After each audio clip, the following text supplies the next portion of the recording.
Happy Friday. What's up? What's happening? Welcome in. It's the Hoffman Show. We're on the Team 980. We're always live as well on the free Odyssey app. We're streaming live on YouTube at the Team 980. And it must be a special occasion and a special guest if we're going to start the show hitting the ground running with company. And that is exactly what we got. Game 4 of the NBA Finals is tonight. Marc Kestecher is in Indianapolis, where he is calling the game for ESPN Radio. And our good friend Kesty joins us now. Marc, happy Friday, sir. Happy Friday the 13th to you. Yes. I thought maybe I was co-hosting there for a moment. I didn't know I was getting the rock star treatment of segment 1, the A block. Very impressive. Yes. Marc Kestecher, an A block kind of guy. And look, if you want to stick around for the entire show, I just think you're probably busy because you have to call an NBA Finals game tonight. And Marc, I don't know if you know this. I don't know if you've gotten this far in your prep or paid attention to the first 3 games that you also called. But the Indiana Pacers are up 2-1. What do you think the biggest factor is in their ability to pull ahead in this series, despite being fairly significant underdogs if you look at betting odds, et cetera, going into it? Yeah, I think from the betting perspective, which has kind of baffled me anyway, and I know it works in different ways, but largely it's a great predictor of games and how things are going to shake out, is that Indiana is so much closer to Oklahoma City as far as ability to play than probably most of us imagined. I just think, first of all, PJ Carlesimo and I have been on the West for over a month now. So when you see how well OKC has played and you watch them all season long, you're like, I don't care who comes out of the East. This team is dominant. And then, we got a little taste of Tyrese Halliburton magic in game 1 and the clutchness, if I could use that as a word, to the Pacers, and then we saw it again in Game 3. When they gave OKC a little taste of their own medicine, they actually turned them over more than OKC turned over Indiana, and they got running downhill, as the kids like to say, and made all the big plays, tired out Oklahoma City, and that's what leads to this 2-1 advantage. And now we hit this amazing inflection point where it's like, okay. We expect Oklahoma City to hit back and try to hit back hard and get this 2-2 going to their place, for essentially a best of 3 with 2 at OKC. So that's what makes tonight so fascinating and still yet so confusing when the betting odds continue to get even bigger in favor of the Thunder. It is kind of a weird bit, but they were a 68-win team. They did win on average, or their scoring differential in the season was double digits, and those things typically mean you're going to win the title. So Vegas is probably on some level being like, we think they're still going to win. We're just going to try to make our money back. We'll leave that stuff to the people who make the lines. When you look at the actual basketball market, especially as someone who has watched so much of Oklahoma City over the last 2 months and all season long, is there any other team that you can remember that can play with them this way? Because I think one of the stats that kind of, I guess it surprised me, just to be honest, when I looked at it pre-series, I'm looking at the pace numbers in the NBA during the regular season and, just expecting to see how much farther ahead Indiana is. And then you realize Oklahoma City actually played at a faster pace than Indiana in the regular season. Yet it does feel like Oklahoma City's best bet is to maybe slow this thing down, especially in talking to Dagenau and the coaching staff and folks around that team. Is that accurate, that Oklahoma City has actually found a team that can run with them, and in fact, they might benefit from slowing the pace in this series? Yeah, Marc Dagenau, is hard to, kind of crack the code on him because, he feels, and probably accurately so, that his team can morph to whatever style you want to play, because the first team I thought about when he kind of posed, who else could maybe do this or has given them some kind of trouble, the first thing I thought of was the Denver Nuggets, because they were in the same exact position a month ago. They were up 2-1, and Oklahoma City was on the road like they are tonight. And if you go back, and I went back to watch the game because I wanted to see some of the details of it, I had forgotten that Denver had an 8-point lead in the fourth quarter. And even though Shai Gilgeous-Alexander, was important in that fourth quarter, it was their bench. It was Wiggins and Wallace off the bench that both hit a couple of big three-pointers, and they narrowly escaped being down 3-1 in that series. And Denver does it, a different way. They don't necessarily play at that high pace, but they have Nikola Jokic and Jamal Murray who can get going at any given moment. So to that end, I think I don't want to say they've met their match in Indiana. It's just, yes, there's going to be adjustments tonight, and more so than just, where SGA, the pickup point is, and all the different things we've been talking about the last couple of days.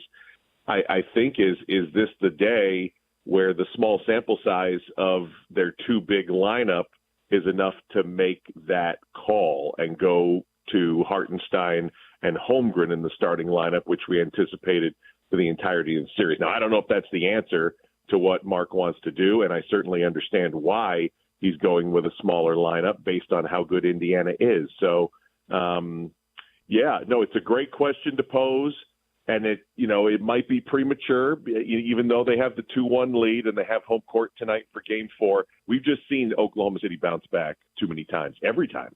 They've bounced back every time. They've only lost back-to-back games twice all year, and that was November and that was April. And in the playoffs, they have won every single time they have lost a game. So that's what makes tonight fascinating. But I think the original answer to your question after my long-winded 2-minute answer was that Oklahoma City feels, they could morph to any style. And I'm sure in the shortest in between, just the 1 day off in between games of this entire series, I'm very fascinated to see what kind of wrinkles they bring out tonight. Marc Kestecher, ESPN Radio, with us here on the Hoffman Show. He'll be on the call tonight. You can listen to it no matter where you're listening to us right now. The ESPN app, you can listen to it nationally.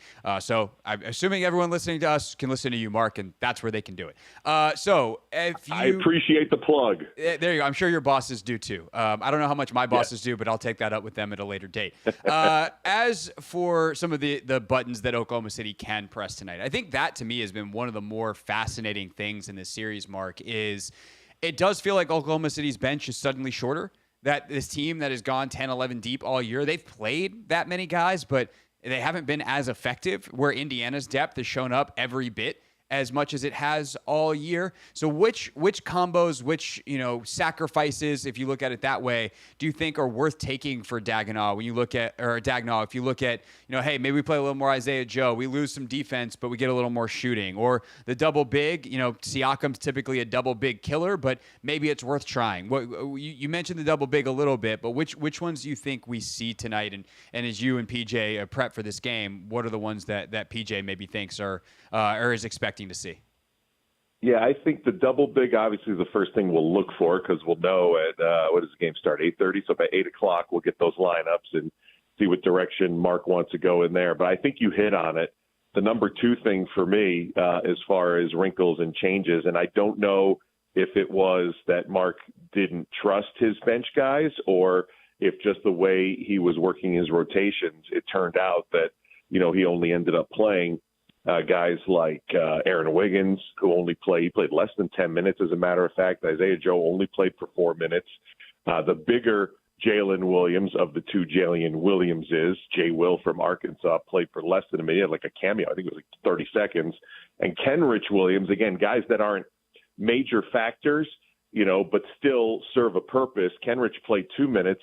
And that, therefore, because they only really played 8 guys, they were going in high totals, especially with Shai Gilgeous-Alexander logging 42 minutes. So I think rotation is probably something that Marc and his assistant coaches have taken a look at to make sure that they, have fresh legs when it gets to the fourth quarter, because that's clearly where Indiana gets you, if you get caught, playing guys too many minutes, because it's pace and more pace. And then the thing that I don't think enough people noticed in the year, and I'll raise my hand on this too, now seeing it live up front, is Indiana's a much more physical team than people give them credit for. And they've been telling us since the start of the series, and really kind of pointing a finger at Game 4, in that the only games that only have 1 day off in the finals is between 3 and 4. So they think that their physicality, in addition to their pace, would actually be better if they were playing every other day, like it was the conference finals. So tonight they get to prove it to us. 1 day off, can our physicality, can our pace take a toll on Oklahoma City? So I think that's an important aspect tonight for Marc Daigneault, is to make sure his rotations are sharp and everybody is as fresh as they can be when it comes down the stretch. So I was going to ask you about that next, Mark, because at the end of game 3, there is no doubt Oklahoma City presented as tired, right? Caruso and SGA, like they're getting knocked to the floor. They're taking a while to get up because it looks like they're just trying to catch their breath.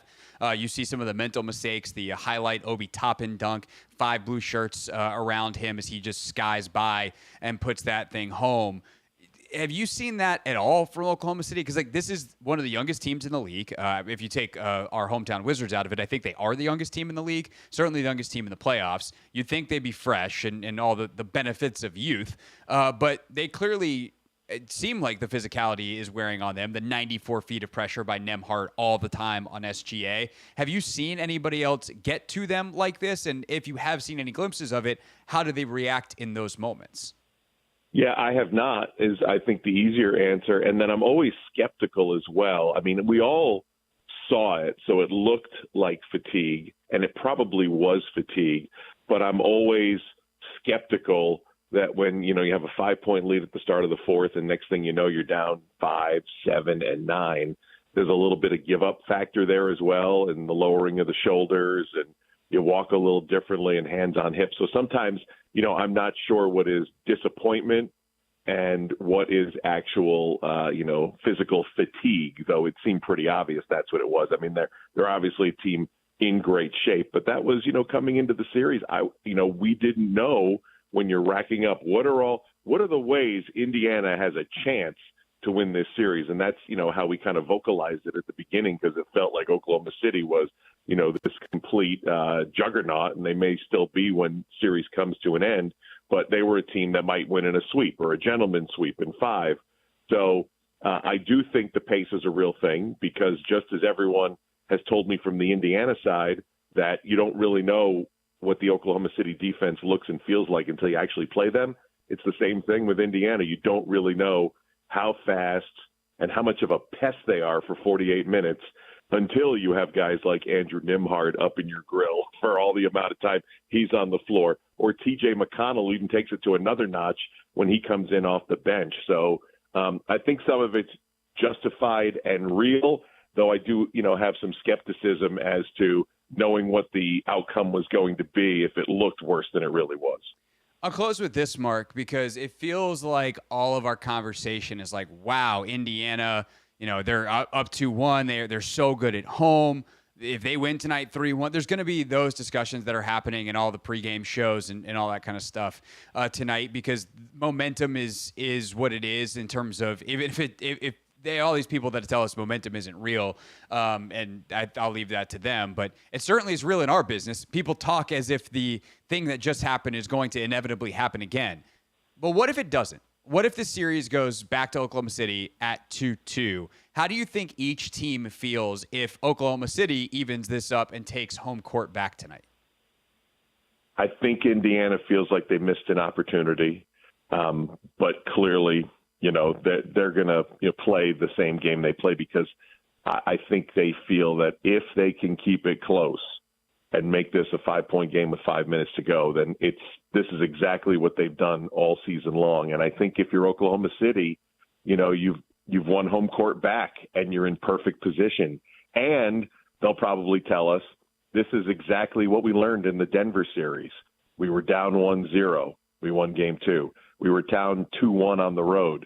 We won game 4. And even when it was forced to game 7, they had it at home and they won in a rout. So, you have 2 games at home in a scenario in which the series goes 7 games. So that's what makes tonight so fascinating. I always feel like game 3s and game 5s are the pivotal games, we like to say in our broadcast jargon, the pivotal 5th game of the series. And yet tonight, game 4 feels like everything swings on it for whatever reason. And even if Oklahoma City wins and we're like, great, they're back in home court, 2 out of 3 with 2 at home, you feel like you're chalking it up to Oklahoma City. And yet that would be an unwise move the way this series has kind of presented so far. And really what's made it such a fun series is 2 teams that are way more equal in talent than we gave Indiana credit for. And I hope that the folks who have ignored this series to this point start to come in and watch and certainly listen because it's been fun basketball. And tonight, at least presumably shows to be another good game coming. All right, Marc, you just earned yourself a bonus question because Marc Kestecher, ESPN Radio, is with us. Have you felt like people are ignoring this series? Maybe I'm just all consumed by it because it's the biggest thing on the sports calendar right now. We're talking about it. It's great basketball, and I love great basketball. So on our show, we've done a ton on this series. But I almost feel like I've heard more about the narrative that people might not be watching than seen any numbers. I also might have missed ratings numbers or something. Does this feel, as someone who's called 10 years of NBA Finals now, does this feel any smaller than previous series? Because in some ways, because of how good the basketball is, I almost feel like it's felt bigger. I will take bonus questions for $500, Alex, if that's okay. Yes. I hope that's not $500 out of our budget because we don't have that kind of money. Do you have that budget? I was just, going with Marc, a low number. This is a local radio show. I don't know what you think. Where you think you are right now. The funny thing, Craig, is I'm with you. I live in a sports bubble like you do, and probably most of your listeners do too. I don't pay attention to current events anymore. I'm just like, I am in sports. So to me, it's like, what do you mean you're not watching? How could you not be watching this? So yes, I think I base it on at least the ratings I've heard. I only saw one rating. I'm sure there's been ratings for the other two games put out there, and it's always people are telling me the lowest rated finals since whatever, 2001, not including the bubble because of its time period and where we were, in the pandemic at that point for whatever reason. So based on that, it feels like nobody's paying attention in record droves like they would if this was Lakers Celtics. But I'm with you. Everyone I know, all my friends, they that's all they talk about is this series. So I know people are watching. I just don't know if the non-sports fan necessarily, or the I watch NBA every night or a few nights a week fan, the average fan that comes in just for the finals. I don't know if those people are watching. And generally, from what I've been told over the years, you get a good series, people will watch. If Oklahoma City wins tonight, 2-2, Game 5, people are going to watch. Stanley Cup Finals, if you haven't joined that one yet. If you missed last night, shame on you. 2-2 going to Edmonton, people are going to watch. And listen. Yeah. I always have to say listen. And they're going to listen. Yes, they're going to listen on the ESPN app, which is available nationwide. Marc Kestecher, ESPN Radio, with us here on the Hoffman Show. Kesty, have a great call tonight. Appreciate your time here on a game day, and enjoy the rest of the series, no matter how long it lasts. It's always great being on with you, and really looking forward to tonight. Should be fun. Indeed. Thanks, Marc. See you. You got it. All right, that's Marc Kestecher with us here on the Hoffman Show, and man, to not pay attention to current events must be nice. I'll say that, especially with current events coming to us this weekend here in D.C. But the only thing I'm going to say about that today is everybody stay safe this weekend and do what you got to do to make that happen. It's going to be a weird weekend in the district for sure. As for the game, we will continue to talk about it as we go. And Anthony, I feel like breaking now and coming back for 30 seconds is not the wisest thing I could do. So we'll just talk a little bit about this game now, and then we'll take a slightly longer break and then come back at 4:30 with Clinton Yates. And he's going to talk to us about this game as well. But if I look at this game tonight, in many ways, it's similar to what I've been looking for. How, to use everyone's favorite word, aggressive is Tyrese Halliburton. How aggressive is Pascal Siakam.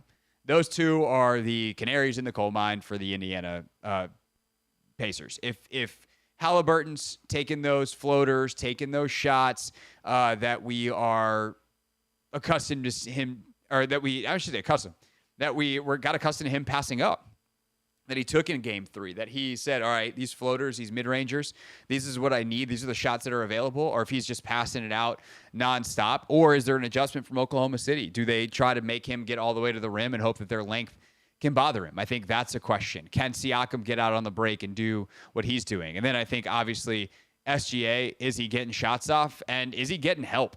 Because he has consistently been, to use the word again, aggressive in this series. He has consistently been able to get to the rim. He has not been able to get to the free throw line nearly as much, which is obviously a huge part of his game.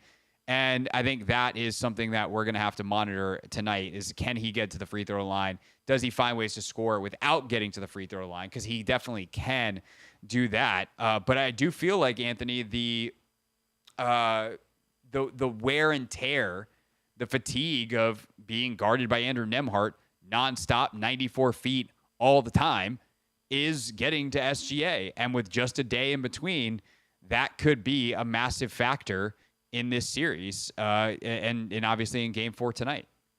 Yeah, the physicality is definitely getting to SGA, and also the fact that he's not getting some of the foul calls that we saw him get throughout the playoffs and even the regular season.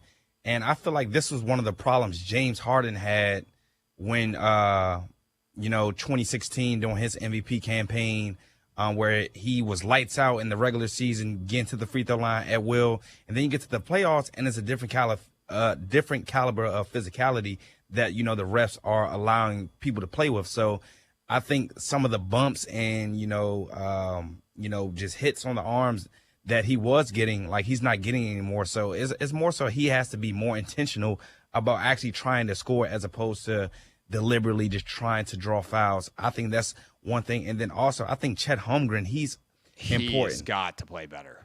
Yeah, like he started last game hot. He had 13 points in the fourth quarter, but then you have 6 points the rest of the game.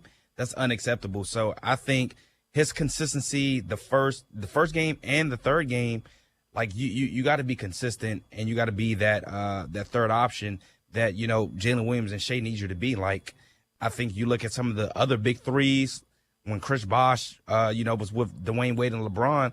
They were winning games, but they turned it up a notch when Chris Bosh was able to, be consistent and really have that impact. So Chet, if he can show up, if he can, be consistent throughout the game, I think they can regain home court. I'm going to do something I rarely do, Anthony. Uh-oh. I'm going to say something nice about referees. Hey, okay. I think something else that happens in the playoffs is you just have better referees. Like, True. I know there are some, like Scott Foster is a controversial figure, and Ed Malloy is not my favorite, and I've seen those guys, and Tony Brothers, and I know way too many, I know way too many referee names. What a dork I am. But like, I've seen all these guys botch calls, but these are by grade the best of the best. And like, again, the bar might not be terrifically high, but these are better than the average officials that you see during the regular season. And so if you can bait a normal official, if you will, and you get a better referee who sees that you initiated the contact and the defender actually stayed straight up. I'm thinking of the play where, RJ and Doris definitely thought it was a foul, and they look at the replay and they're like, oh no, that was great defense by Nembhard. Yep. SGA went into him. Nembhard stayed straight up. He didn't move off his path. RJ did a great job of explaining exactly why it wasn't a foul, and he doesn't get the call. Yep. That's correct. Is that a call he gets in the regular season? Maybe, but he shouldn't. So I think part of it is, do they allow more physicality? Yes. Are you also getting 5% better refereeing? And is that the difference? That also is something that's probably worth pointing out. And that's the last Sports Talk Radio segment you'll ever hear that says something nice about referees. When we get back, Clinton Yates joins us to continue talking about this NBA Finals here on The Hoffman Show.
Hoffman Show.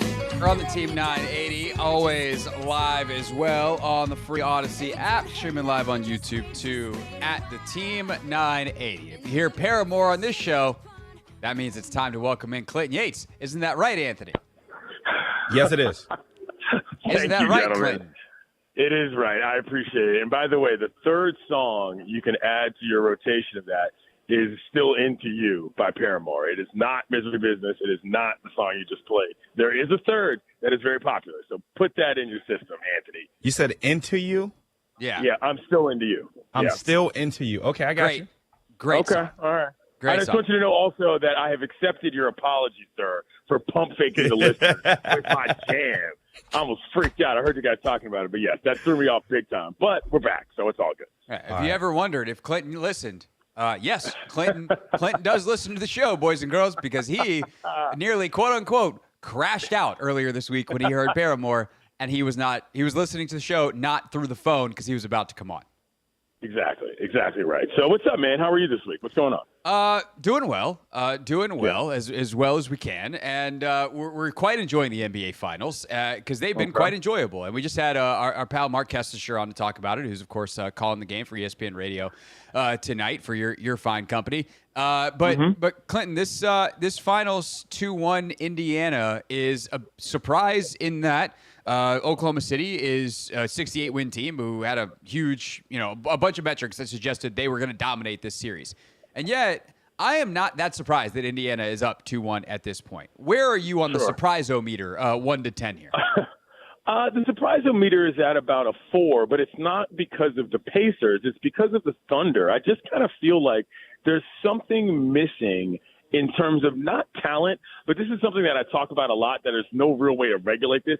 It doesn't appear that anybody on that team is mean enough to kind of want this in a way that indicates to me that they're definitely ready to take this from the Pacers. And now that doesn't necessarily have to be the case for every team, but it just seems noticeably kind of not there. For as dominant as Shea has been, he still feels very much like the kind of guy that goes along and gets along, so to speak, is going to get his, and therefore, is going to add up numbers. But I'm just, there's nothing that makes me look at that Thunder team right now based on the way they played and say, you know what, I'm kind of afraid of that guy, which is a factor when it comes down to getting the Larry O'Brien trophy. It definitely is. And, fear in a basketball sense, like Steph Curry is terrifying, even though he's the nicest dude in the NBA potentially.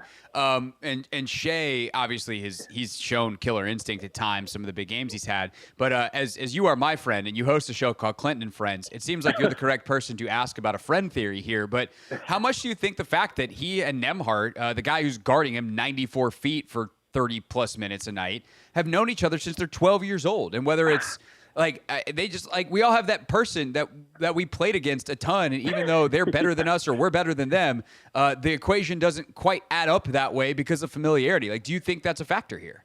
It's an interesting thing to think about, because also the question is whether or not that can even be controlled. Is there any real way to change the reality of that in terms of the human dynamic? And I just don't know that there is. Now, don't get me wrong. I don't think that's the entire part of it that's affecting the series. I mean, I think Chet could be a lot better in terms of a lot of different things, but the question is whether or not, if that's just something that guys just don't have in them in terms of how they play the game, you're not going to grow it up. You're not going to grow it suddenly in the finals because some idiot like me is on the radio talking about it or whatever, And that's where I just do wonder where Dags comes in, about, is this really all it can be? And the talent might be one thing in a night-to-night sense in the regular season, but the familiarity of facing the same opponent over and over again, if that changes the way you attack how you are as a basketball team, that's just not good, Yeah, and part of it's the familiarity, but part of it is just he knows every single move that Shea's got.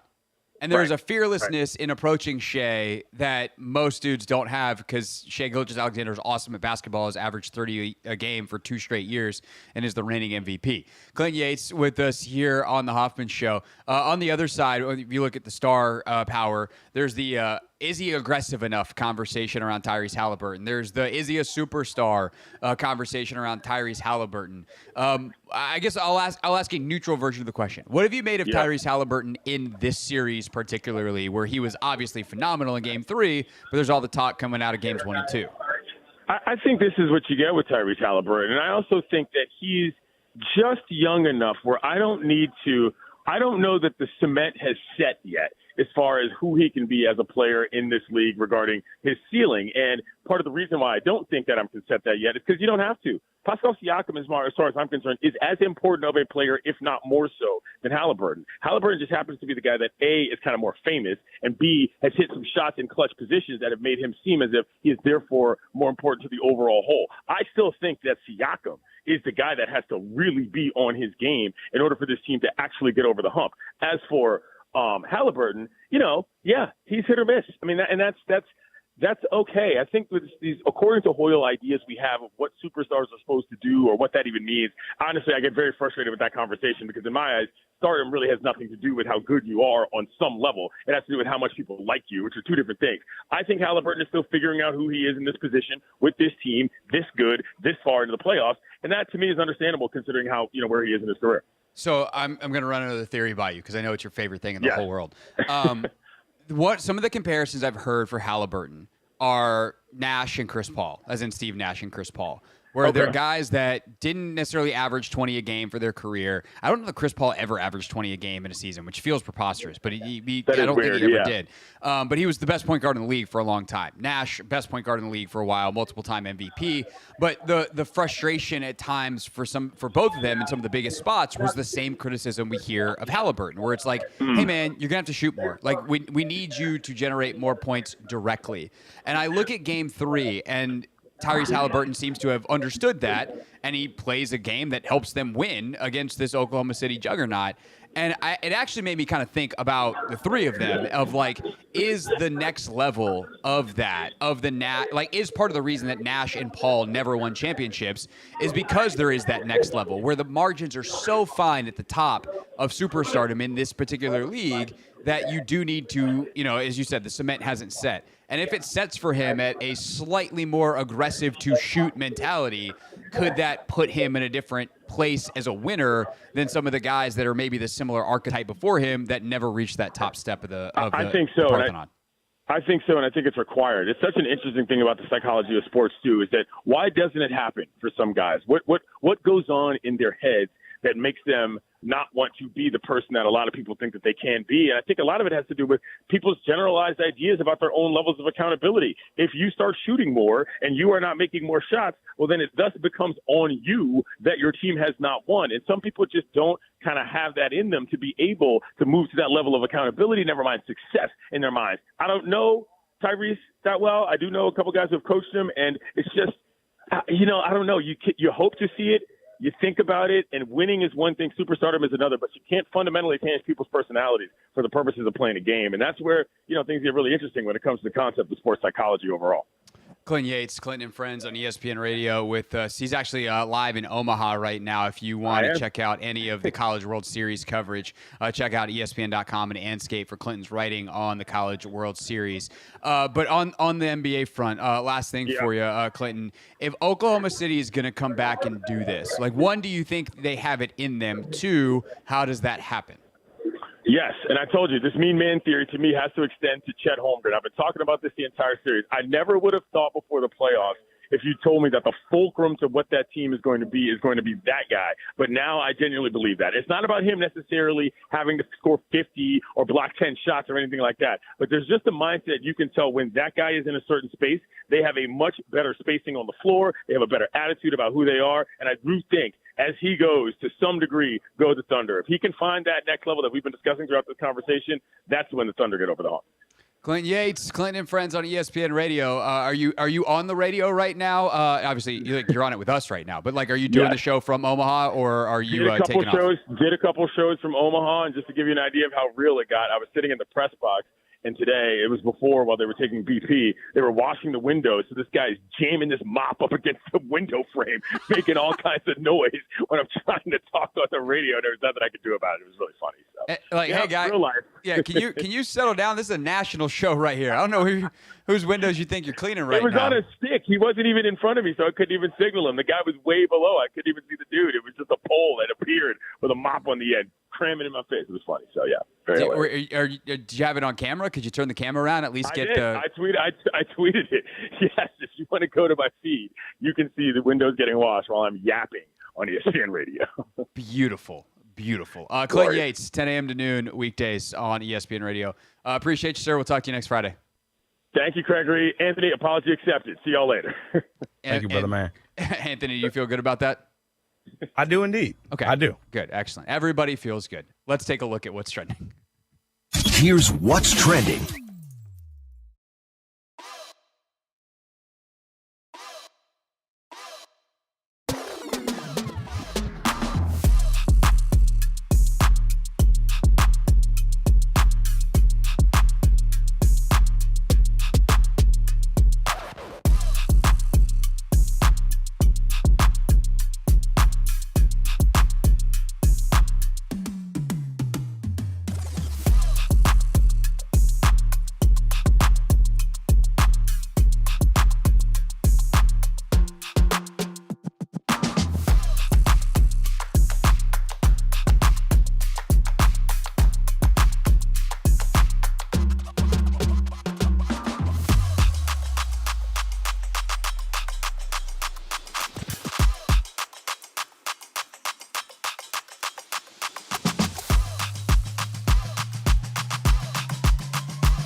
always live as well on the free Odyssey app. It's a busy weekend in DC sports. We'll preview it coming up in about an hour and a half in our weekend preview.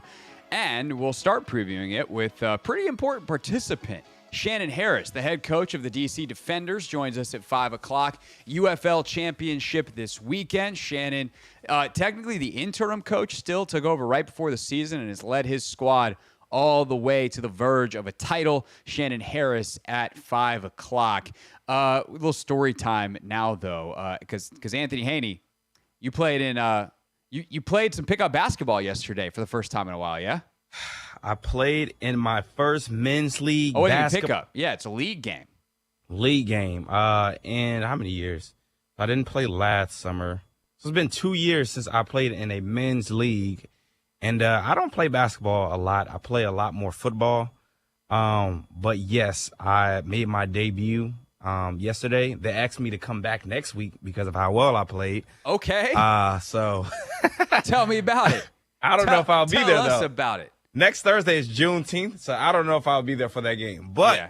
We won't be. By the way, we don't have a show next Thursday, so everyone enjoy whatever is happening on this show. We're off on Thursday, and then the weekend after that, I'll be heading to Paris, and then the weekend after that, I'll be in Barcelona at that point. So they won't see me for about a month. Yeah. Oh well. If the league is still going, I don't know. Way to get their hopes up. Yeah. So I got you. What were you scared of going into the game? So my friend actually made fun of me because he had told me they were going to be light. He was like, "Yo, you want to run?" And luckily for me, I have my shoes in my car. I keep those shoes on me, and I had on some shorts yesterday. So he texted me. He was like, "Yo, you want to play?" So I'm like, "Yeah, I'll play." And then he's like, we're going to be playing the best team in the league." Hold on, bro. My first game back and we playing the best team in the league. He was like, "Bro, just chill, bro. You're going to do fine." I was like, bro, it's still the best team in the league. So I'm like. I mean, it depends on the league. What, that too? I mean, I just hadn't played in a while. Like, in the last time I hooped at One Life, I was so rusty. I was missing layups left and right. It was bad. The touch, layups and handle. Those are the things that go. Your shot, you can get a nice beginner's luck on your shot. Yeah. But the handle and the layups. Yeah, not good. And also, I've been in the gym, so like I got calluses on my hands, so like the touch is like really gone. Like it's nothing there. I've heard a lot of stuff over the years being around basketball and being around the gym. I've never heard that calluses on your hands from lifting can affect the shot. Oh, really? Oh, okay. Yeah. Maybe it's just me. Maybe it is just you. Or, I don't know, I'm going to have to go shoot some hoops now, and every time I miss, I'm going to be like, it's the calluses. Yeah. You should see my squat. I got some rough hands now, man. I don't like that. Yeah. You gotta. Are you gonna go I feel like MJ used to wear, like all the old videos of MJ lifting in the gym. He always had gloves on. I feel like Kobe did too. I'm not putting on no gloves. You're not doing the gloves? Nah. You gotta make a choice then, bro. I know. Just complain or just, put up for it. Well, it's like it's not even complain. It's like, do you want the calluses or not? And if people are like, "Yo, what's up with that?" I'd be like, "Hey, shooting hand. Gotta keep that thing fresh." Yeah. You should wear a glove on one hand. Right hand only. Shooting hand only. I will look crazy in there. That would be pretty funny. Be a funny bit. I would go viral on TikTok. Maybe I probably would actually. But as far as the game goes, so I end up starting the game because my friend was late. So we didn't have 5 people to start the game. So you walked in, you're like, I'm his boy. Yeah. Where is he? And they're like, he's not here. Cool. That's a funny story. So I'm calling him like, yo, like who's on the team? He was like, yo, my man John is there. I'm like, bro, I don't know John. I don't know John. You're telling me things that don't help me. And then he was like, do you see a team of black people? I said, both teams actually have black players, bro. So like, I really don't know where to go. Like, he said what? He was like, because like, I mean, there are some teams that are mixed, but like the 2 teams that played yesterday were like predominantly black. I think their team had like 2 white guys on their team. But our team was just like all black. It made it sound like you were trying to show up for like the Boston Celtics in 1958. I'm saying, like, what am I supposed to do? The team with Bill Russell on it. No, it wasn't that easy to, decipher like who. So he was like, just walk up to people and be like, "Are you John? Are you BJ?" And luckily for me, the 2 people I walked up to were John and BJ. So yeah, it worked out. Wow. So I had like 2 minutes to like warm up. Like I had no basketball. I had nothing. And then I'm starting. I'm like, oh man, all right. Let's see how this goes. But like it started well. The opposing team started out in a 2-3 zone. And, I know how to, break down the 2-3 zone. So I went to Syracuse for this. First 3 plays, we get threes like cash. Like it was easy. And then they end up getting out of the zone, going into man. And then I see my friend walk in. I'm like, yo, Ness, hurry up. I need a breather. And Craig, guess how much time had gone off the clock before I asked for a breather? 90 seconds. A little bit longer. 2 minutes. 2 minutes and 45 seconds. Game was a little fast paced for you. Yeah, I was like, man. But I ended up standing there for about 5 minutes. That's the hard part, though. You haven't even caught, especially if you didn't warm up. Yeah. I could get nerdy on the science of your anaerobic versus your aerobic energy systems, but just your second win was coming. Yeah. It just hadn't kicked in just yet. But yeah, he gets in the game. He does this thing. I'm just there, to be honest. And then I end up subbing in, and then they're like, bro, just go to work. So I start going to work. I catch the ball.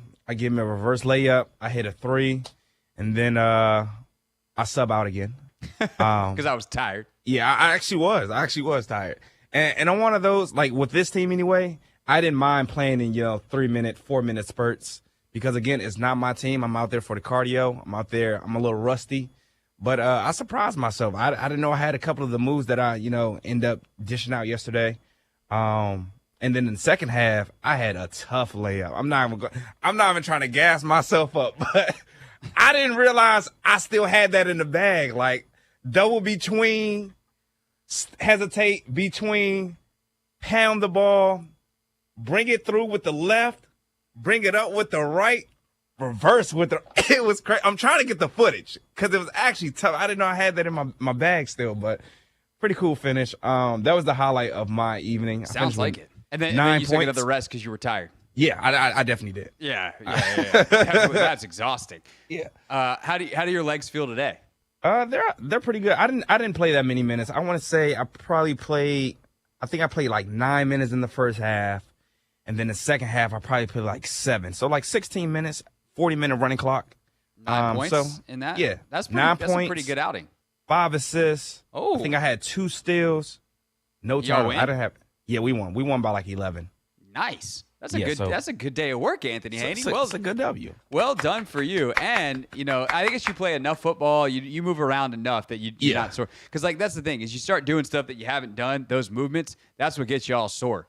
That's when it gets nasty. Yeah. But thankfully for you, you're able to handle business, and you're not sore yet, or you're going to sit down on the train and go, oh, no, my legs. I hope that doesn't happen. That would be bad.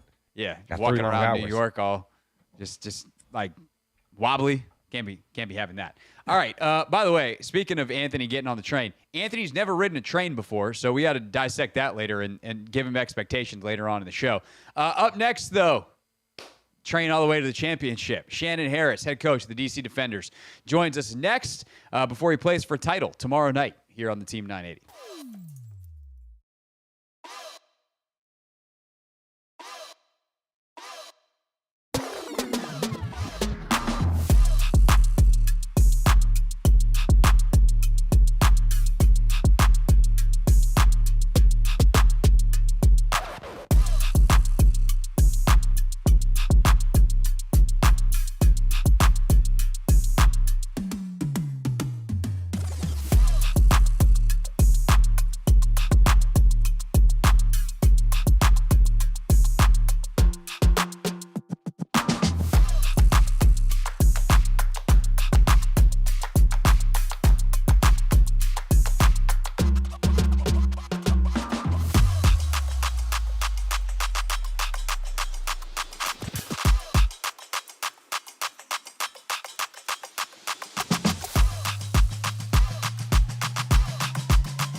All right, we're skipping Not My Beat today. There's a ton happening around the sports world. Spent most of the first hour of the show on the NBA Finals, but that's not the only championship being decided right now. The UFL championship goes down tomorrow night, 8 p.m. is the kickoff, and the hometown team is fighting for the title. DC Defenders coach Shannon Harris with us now on the Hoffman Show. Shannon, how we doing, man? Feeling good? About, what are we, 27 hours away from kick? Anthony? What happened to Shannon? Yeah, I'm sorry. Eric, Okay. I'm sorry. You there? We got you now, Coach. I was all hyped up and ready to go. How you feeling? I know, right? All good, man. Everything going well. And, we're here in St. Louis and, did all the media stuff and gotten all that out the way. And like you said, 27 hours away from it and counting down. So, we're ready to go out and, do the things we're supposed to do to bring home a championship for DC. So this has been a heck of a season for you. You took over the job just a couple weeks before it started when Reggie Barlow left for your alma mater, Tennessee State, and you elevate to the head coaching job. When you got the head coach role, Shannon, what was the first thing you wanted to establish, kind of make it, hey, this is us together this season, but also put your own personal stamp on it? How did you approach that head coaching position going all the way back to March? Yeah, I mean, first and foremost, very grateful for Coach Barlow and allowing me to be in that position because, when he decided to take the position to Tennessee State, he had some say in me being put into that position. So between him and our GM, Vaughn, and meeting with our president, with Moose and, with Russ Brandon. So I'll tell you, I'm very grateful for them. But, the biggest thing for me going into it was, creating an identity. Who are we as a football team? What type of football team we're going to be. In 2023, we went 9-1 in the regular season and 10-2 overall and losing in the championship game. And then last year, things didn't go as well as we planned it to go.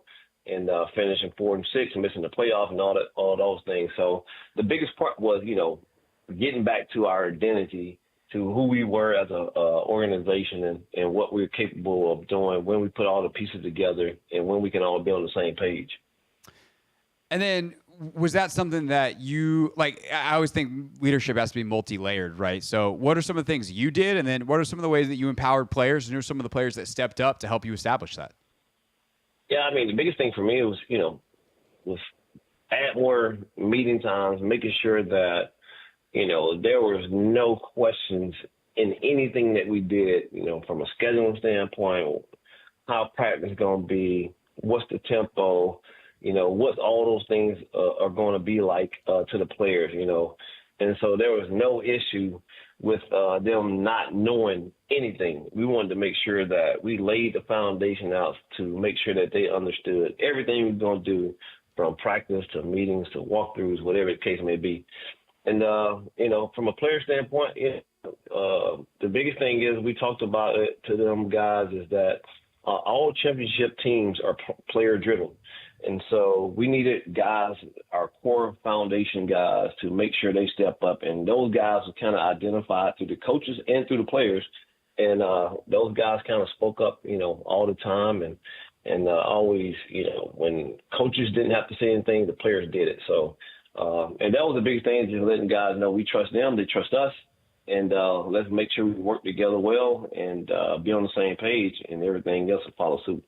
It's followed all the way up to a title game appearance and a chance at a championship tomorrow night. Shannon Harris with us, DC Defenders head coach on the Hoffman Show. When, Shannon, did you think we got a shot here? Is it sometime during the regular season where you're like, I think the message is hit and we're on a good path, or did it take all the way into the playoffs?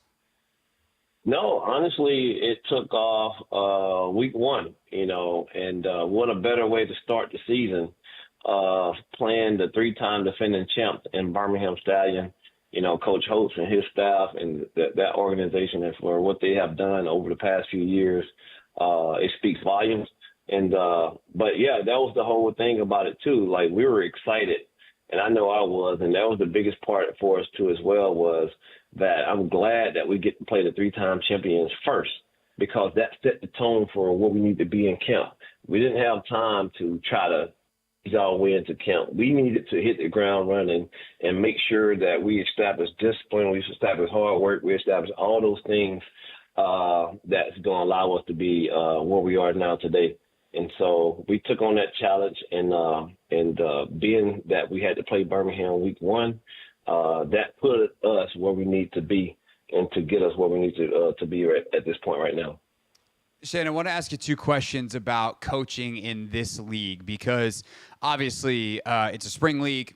You got guys that are trying to earn a spot in the NFL. You know, obviously, I'm sure you would love to at some point be coaching in the NFL. I'm sure for right now, you'd love to just get that interim tag off. And I think getting as far as you have, at the very least, that's what we should be talking about right now. Get that done, get into the championship game.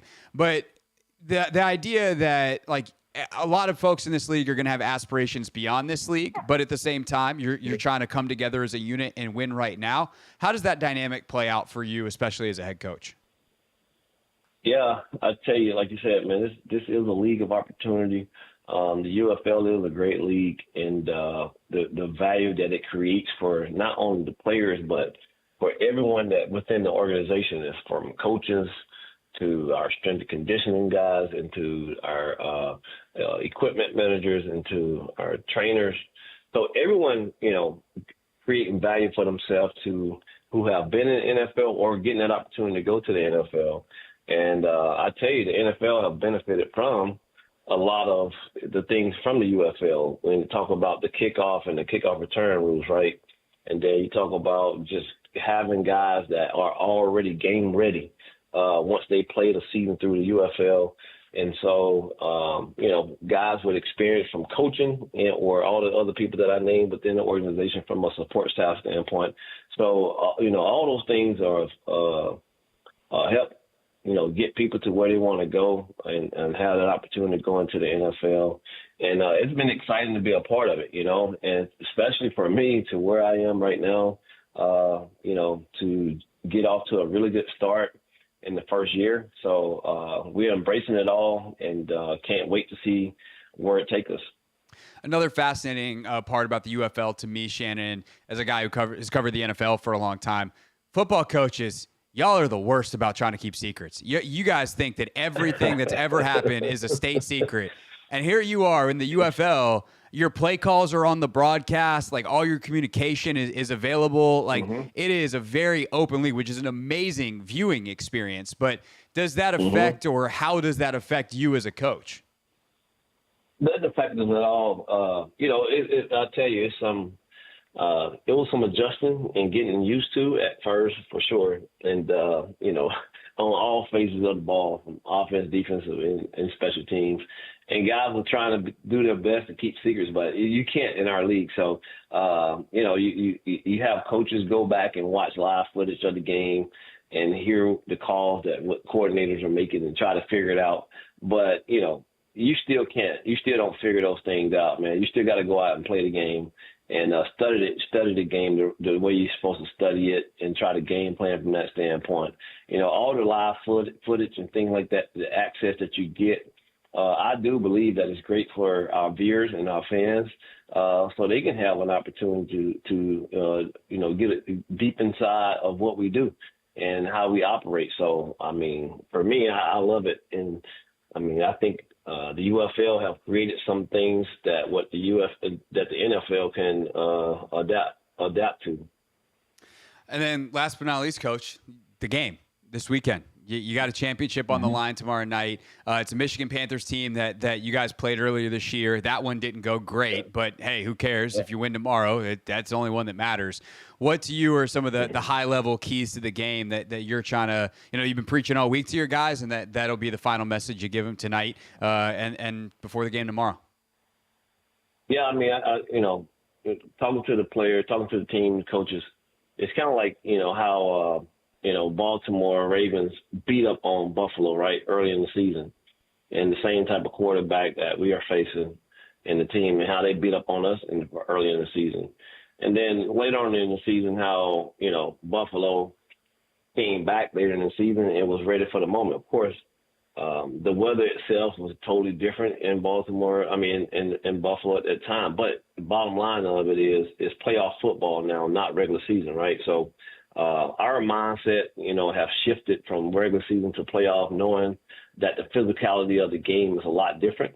Us having a lot of players out in that game when we first played against those guys. And we've been wearing that chip on our shoulders for sure ever since that game. And, it was a huge awakening for us, guys taking other teams for granted. So, for us, we had that chip on our shoulder since that game. It got us to clinch early. And so we took advantage of that in the last 2 weeks of making sure we played a lot of our young players and backups and things like that so they can get a lot of playing time and create value for themselves. But, we understand that this is playoff football. We know what type of team they are. And, we're up for the challenge and definitely going to go out and play a different brand of football than what we did in the regular season now in the championship game. Shannon Harris, currently the interim coach, hopefully soon to be the full-time head coach of the DC Defenders. Just one more notch in the belt for this year, Shannon. Good luck in the title game tomorrow night. We're pulling for you here in DC. Thanks a lot. I appreciate you all. Absolutely. Shannon Harris with us here on the Hoffman Show. DC Defenders, Michigan Panthers for the UFL title tomorrow night at 8 p.m.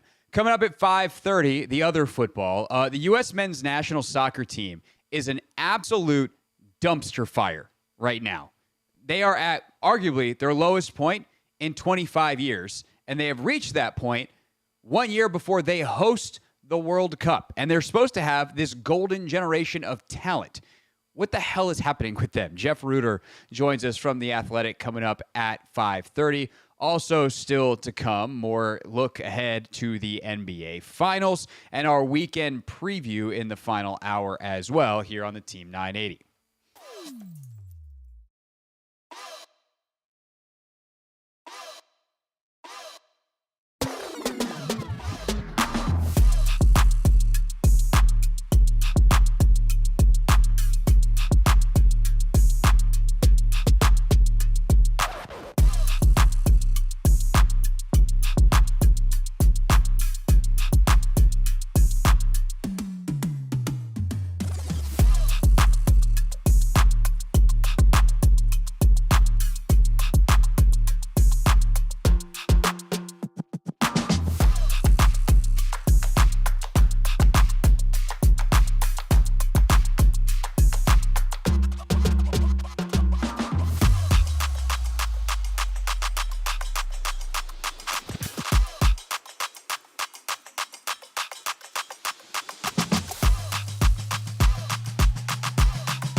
Jeff Rueter, the Athletic soccer reporter, joins us 5:30 here on the Hoffman Show to go inside the nightmare that is the U.S. men's national team. It's not great. It's not great. Just how bad is it? We'll talk to Jeff coming up in just a few minutes. Our weekend preview still to come. NBA Finals preview, keys to the game for Game 4 tonight. And then, Anthony, I feel like I'm missing something big still. Oh, Logan. Logan's, gonna give you reasons why some of the stuff that is just like, oh, that's a fun little note. High school coaches being at practice and the family barbecue that happened after the final day of OTAs, why that stuff's actually kind of a big deal. Low-key big deal, but a big deal. Logan shares his insight coming up at 6 o'clock. Right now, though, I just wanted to follow up quickly on the conversation we just had with Shannon Harris, head coach of the D.C. Defenders, Anthony, because I kind of want to check out that football game tomorrow night now. Yes, sir. 8 p.m., man. Yeah, the thing is, like, it's hard. The UFL is hard in the same way that watching any new league is hard. Like, football's great. I obviously enjoy football. It's not the highest level of football, so that is obviously something where you're going to see some more missed throws, some more drops, some silly things happen. In the same way that college football is not as good as NFL football. They're obviously different. But you also don't, like, it's easy to chime in tomorrow, especially if you just hear the interview with Shannon. You're like, oh, that guy sounds cool. I'm invested now in Shannon, right? And this is why, like, if you're a league and you're trying to grow in popularity, you try to put your people out there. But it's storylines and people. Like, the reason that we get attached to these leagues and follow it, and it becomes more fun the closer you pay attention, is if you know the people. And, like, for instance, I do not follow the Nationals very closely. I've not followed a baseball team closely in a long time. That is no secret. Everybody knows that, I think, that listens to this show. I know enough to ask smart people questions and get answers if we need to ask them. But it's not that I have never enjoyed baseball. In fact, the most I probably ever enjoyed baseball was 2013, 2014. I was working in Dallas, and I was on the Rangers, more or less the beat. I had a role with we had the Rangers on our station down there, and our network post-game show, I did like a very quick interview, but it meant I had to go to the games, and I was watching every single day. And I will tell you, baseball is way more fun when you follow it every day, because you're into the decisions of the manager. You're into the storylines of the people. Oh, this guy's been down in the minors. He's back up, or he's on a hot streak. Can he keep it going? He's on a cold streak. Can he snap it? Like, you're invested in the storylines. And the same is true, like, you know, if you're getting into, like, I would go a bigger example. A lot of people got into women's basketball because of Caitlin Clark, because they learned her story. And it's like, you're drawn in by something, right? The hook is she's hitting step back logo threes, but then you're like, oh, she was about to go to Notre Dame, and then she decided not to. And, you know, what's this girl doing at Iowa? She seems very good, and she's supposed to be at Connecticut, right? So, like, there's all these storylines that you learn about the people. And then if you like the people and you like the storylines, you stay invested in the sport, and maybe you wind up learning about some of their teammates. And, you know, it might be one person who intros you to a sport, but then you get hooked. And it's not just because of the sport itself. It's because there's a human connection to it. And so that's actually why I am intrigued by this UFL thing for as a viewing. And not that I'm ever going to probably bump it up above the NBA or above some of the other sports that I've already got so much time invested into. But I think they've done a lot of right things, including like the play. Like, I am a nerd when it comes to football language. So getting to hear the play calls and stuff, like, that stuff's super cool to me. That stuff's sweet. And with a championship on the line, having just talked to the head coach, knowing a little bit about his story, knowing some of the guys that hey, these are some of the best players in the league. Maybe they'll be, you know, trying to fight for an NFL roster spot in a couple months. I think I might watch a little UFL championship game tomorrow night, Anthony. Yeah, I think so too. And I think it's pretty cool to see, you know, a lot of these guys go out there and, you know, continue to chase that dream of, you know, getting back in the NFL or just playing football in general. You got guys like DeAndre Baker, you know, former first-round pick by the Giants in 2019. You got Kelvin Joseph, who, you know, had a small stint in the NFL. So it's cool to see some of these guys, you know, go out there, guys we saw in the NFL, and, like, continue to play. And I think that's more so, like, what I'm intrigued about. Just these guys having that opportunity. And that's what the UFL is all about, giving these guys an opportunity.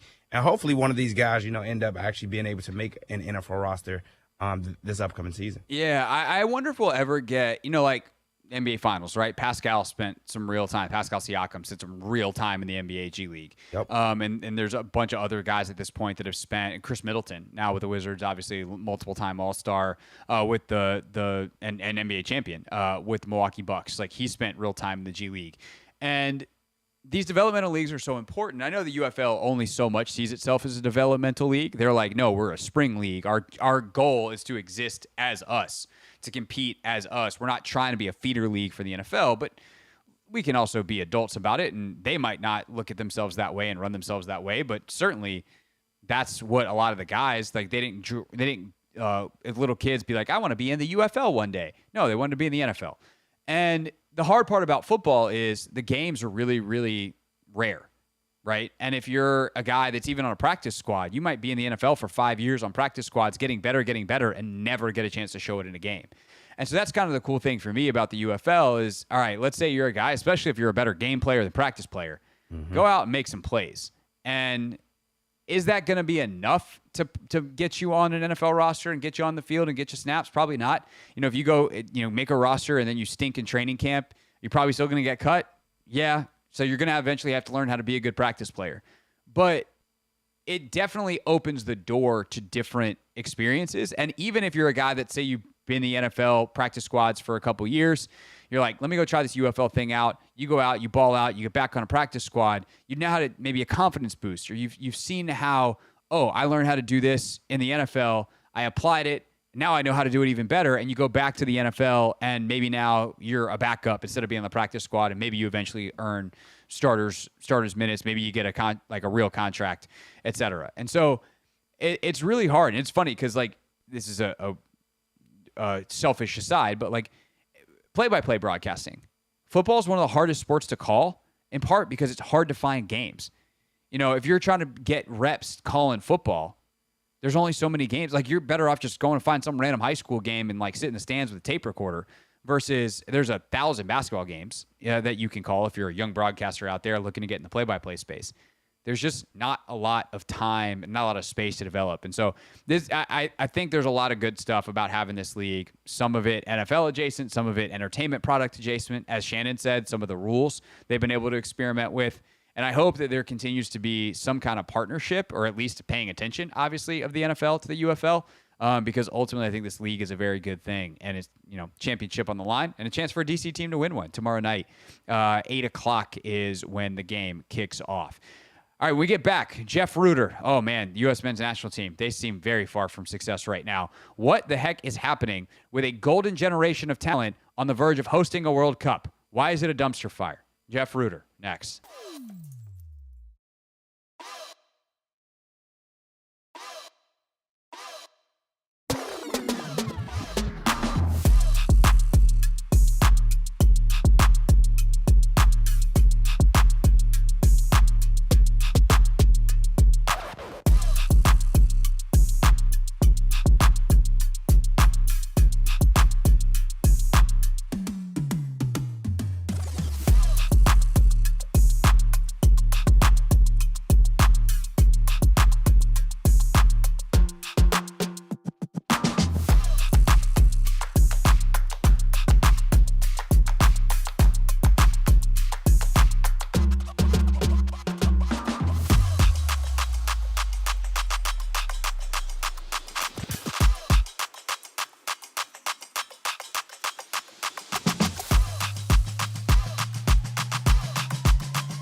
First off the show, we're on the Team 980, always live as well on the free Odyssey app, streaming live on YouTube too at the Team 980. Some Commanders talk coming at you at 6 o'clock. We'll preview the NBA Finals at 6:30. Right now, though, a story that I've kind of just been waiting to talk about all week. Haven't had time to do it with Commanders minicamp and the finals and all the things, but I was not going to let it pass. The U.S. men's national team, the soccer team, is arguably at its lowest point we've seen in a quarter century. That is obviously not good. It's especially not good when you frame it with the other factoid that the U.S. is hosting the World Cup a year from now. It's supposed to be a golden generation of players. Instead, it has been a whole lot of failure. Jeff Rueter is a senior writer for The Athletic who is covering all of it. Jeff, welcome to the show. Are you ready to be the bearer of bad news or perhaps some sort of hope that I don't see coming around the corner? See, here's the thing, Craig. You've already bore the bad news. The bad news is that the team does not look remotely close to being prepared for this tournament. But, I think that there's a lot we can dive into here. So thanks for having me. Yeah, absolutely. It is time to see whether that light around the corner is a train, as we seem to be walking down a bunch of tracks with how this team is going, or is there perhaps a light at the end of the tunnel? So let's start off peeling all the way back. As we're, there's certainly some soccer fans that follow this that are listening to the show. There's also a bunch of people that are just sports fans that are getting excited, maybe ready to watch the World Cup. That is the tournament that everyone watches. And last time they checked in, the U.S. has done some nice things. And hey, these young guys look like they're going to do some stuff. What is the biggest reason? Like, I guess first of all, let me start here, Jeff. Like, is the U.S. in as much trouble as it seems, or is there still time to fix what is wrong? And are they doing smart things, resting guys, whatever, to try to be ready for 2026? Yeah, I think, unfortunately, it's an inconclusive pile of evidence here. And that almost is even more concerning, right? Because it's one thing if you say, no, they are not on track, and here are the reasons why, and here's what they can do to fix it. It's another thing, of course, if they are on track, right? And then we're all surprised if they don't do well next summer. But the fact is, you have a large number of these players who are playing in Europe. And for years, that seemed to be the magic solution to bring men's soccer in the United States up to the caliber of some of the biggest nations in Europe and South America in particular, was to have more players playing in the biggest leagues in the world. The hard part is a lot of these players aren't regular starters for those clubs. You look at, for example, Giovanni Reyna, who was supposed to be kind of the future of the program, a New Jersey kid. His father, Claudio, was the captain of the U.S. men's national team in past World Cups, played for Manchester City. And Giovanni Reyna was playing for Borussia Dortmund, and he hasn't even played 2,000 minutes over the last 4 years combined. Just to put that into scale, if you are a regular starter in Europe, you will play at least 2,000 minutes in one season in the league alone. So it's a really concerning lack of playing time, and players who maybe move to clubs where they're not going to be able to actually develop to the best of their abilities. You also throw in U.S. soccer firing Greg Berhalter after a failure last summer at the Copa America, and then you replace him with Mauricio Pochettino, who is one of the most famous managers in the world. He's an Argentine. He's played in World Cups in his playing day. He's coached Tottenham Hotspur, Paris Saint-Germain, some of the biggest clubs in the world. The issue, though, is that Pochettino has never worked in international management. He's not used to the infrequent cadence of training with this group of players. He's not used to having little control over their tactical abilities day after day after day like you get when you coach a team, a club in England or elsewhere in the world. So it's unfortunately, this year has looked like a lost year where instead of making progress to fix some of those issues, the lack of depth in goal, around center backs and defending. Instead of that, they're still pretty much just all learning each other's names at this point, and it's really concerning to see. So we're headed here in the next couple of weeks to the summer transfer window. Are there moves on the horizon for some of these key players to get to different clubs, even if they are not as prestigious, but that will actually play them? So the issue is the first two moves that have been close to finalized or have been finalized don't actually seem to help with that playing time issue. You look at one of them, which is the United States' starting goalkeeper, Matt Turner. He started at the last World Cup, and for decades, goalkeeper had been the strong position of the U.S. men's national team, where no matter how weak the left back was or the striker, we always had a good goalkeeper, and they were usually bald, right? when you think of Brad Friedel, Casey Keller, Tony Miola with his hair off, he makes up for the rest. But you've got Tim Howard, and you've just got this whole lineage of goalkeepers who are of a world-class caliber. And Matt Turner hasn't been that guy, but when he's playing regularly, he's looked really locked in, a really dependable shot stopper, and organizes his defense well. Well, he hasn't been playing either. He played 4 games last year. None of them were in the Premier League for Crystal Palace. They're all in cups, tournaments, one-offs. And now he's moving to Olympique Lyon, who is one of the top teams in France. They will be playing in continental competition, but their starter was, above average starter, Brazil international. And it doesn't really look like he's going to be usurped in the position. The other one, Yunus Musa, really struggled at AC Milan in midfield. And now he's going to Napoli, who actually finished above Milan in the Italian table. And so it looks like, if anything, he's going to get fewer minutes. So, I think that there are some other players to watch. Gio Reyna's situation is going to be worth monitoring, just given his lack of playing time with Dortmund. There could be some clubs that are in for left back Anthony Robinson, who's been one of the few players, along with Christian Pulisic, who have actually been starting regularly at a high level and, dependable for the men's national team as well. But yeah, right now it's kind of slim pickings in terms of if you're looking for those silver linings and those transfers that look like they'll be, the turnkey moment needed to kick this thing back into action. Jeff Rueter with us here on the Hoffman Show, senior writer for The Athletic, covering global soccer, and thus that is the mess that is the U.S. men's national team right now. And just real quick, before we get back into some of the players and some of the potential solutions here, nevertheless, Ponch as a coach. Jeff, you wrote an article this week using the ELO rating system as a barometer for just where we are. I feel like I probably should have done this earlier, so that's my bad. Bad miss by an American. It's kind of the subject of the interview. Can you contextualize how deep of a hole the U.S. men's national team is in right now?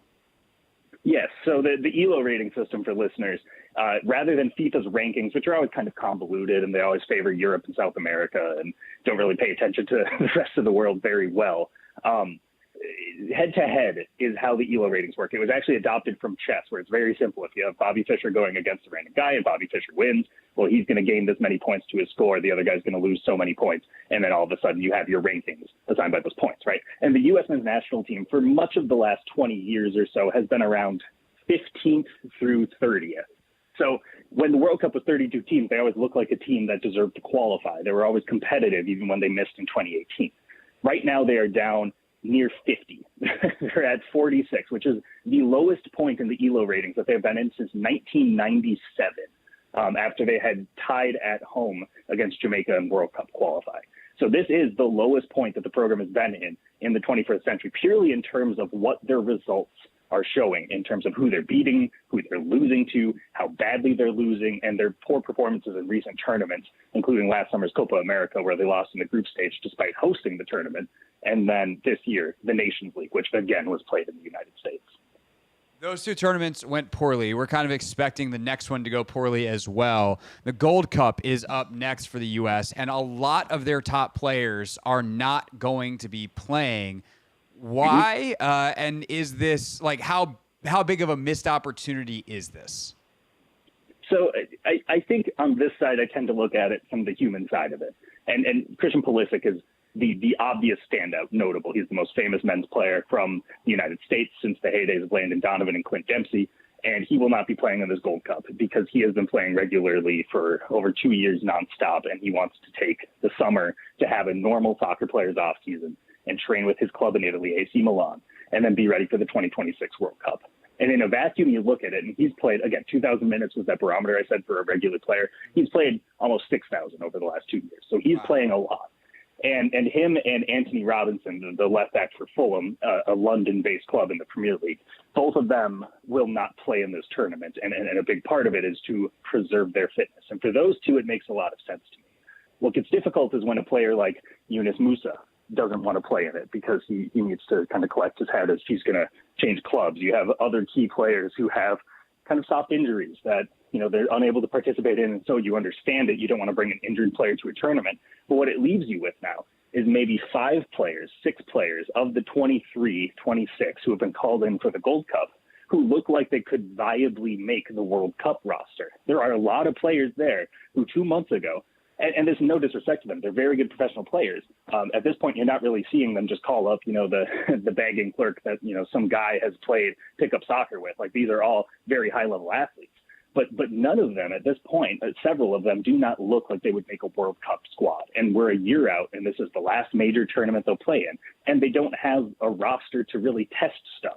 So even if Pochettino wants to come in as coach and say, all right, we're using this tournament to really work on our defending shape, and we want to make sure everyone's in a good structure and we know how each other moves left and right and pick up cues, that's great. You're going to have to do it all over again when the A team shows up. So it's very frustrating for Pochettino, you would imagine. It's frustrating for U.S. Soccer, who is now unable really to use this team and its performance in the Gold Cup as almost an advertisement or like something to point fans to as, hey, see how we'll do next summer. Things are going okay. And yeah, there are some individual cases where you really look at a player and say they really should be there, because the fact that they're not honestly opens it up where they might lose their spot on that roster. And frankly, at this point, in some cases, they'd only have themselves to blame. Jeff Rueter from The Athletic with us here on the Hoffman Show. So let's talk about the Pochettino piece of this. As you said, tremendously accomplished club coach, new to the international scene. How do you think, like, there's some stuff that's beyond his control, like we just talked about with some of the players, and this is part of international football, is you have players that are in and out, the whole deal. Of the things that he's controlled, how well, or of the things that he can control, how well do you think he's done so far? I actually don't think he's done well. You know, and I think that you can look at the results and say that's easy, that's lazy, you have to look underneath. But if you really get under the hood and you're examining what's going on with this team, they're not playing with the requisite fight and determination that you usually expect. When you think of the U.S. men's national team, you think of 2002, you know, surprising Portugal with diving headers and crunching tackles. You think of 2010 and 2014, which is, you know, tireless defensive runs and then good counterattacks and some, you know, moments of brilliance from Donovan and Dempsey and Altidore and these heroes of the program, right? You just don't really see those sorts of performances from these players. That's sort of like, I'm giving 110%. And it's not to say that they're not trying, but it manifests in a very different way where it's more finesseful. This generation of players wants to be on the ball more than they want to do work off of it. So Pochettino hasn't looked like he's gotten them to see the beauty in the hard work of the job of playing professional soccer, which is not encouraging. You also can look at it and say that the team's shape, he has experimented a couple of times with different lineups and calibrations, but nothing has really come off. And again, when you look at the talent identification, there are players who have gotten major minutes under Pochettino now who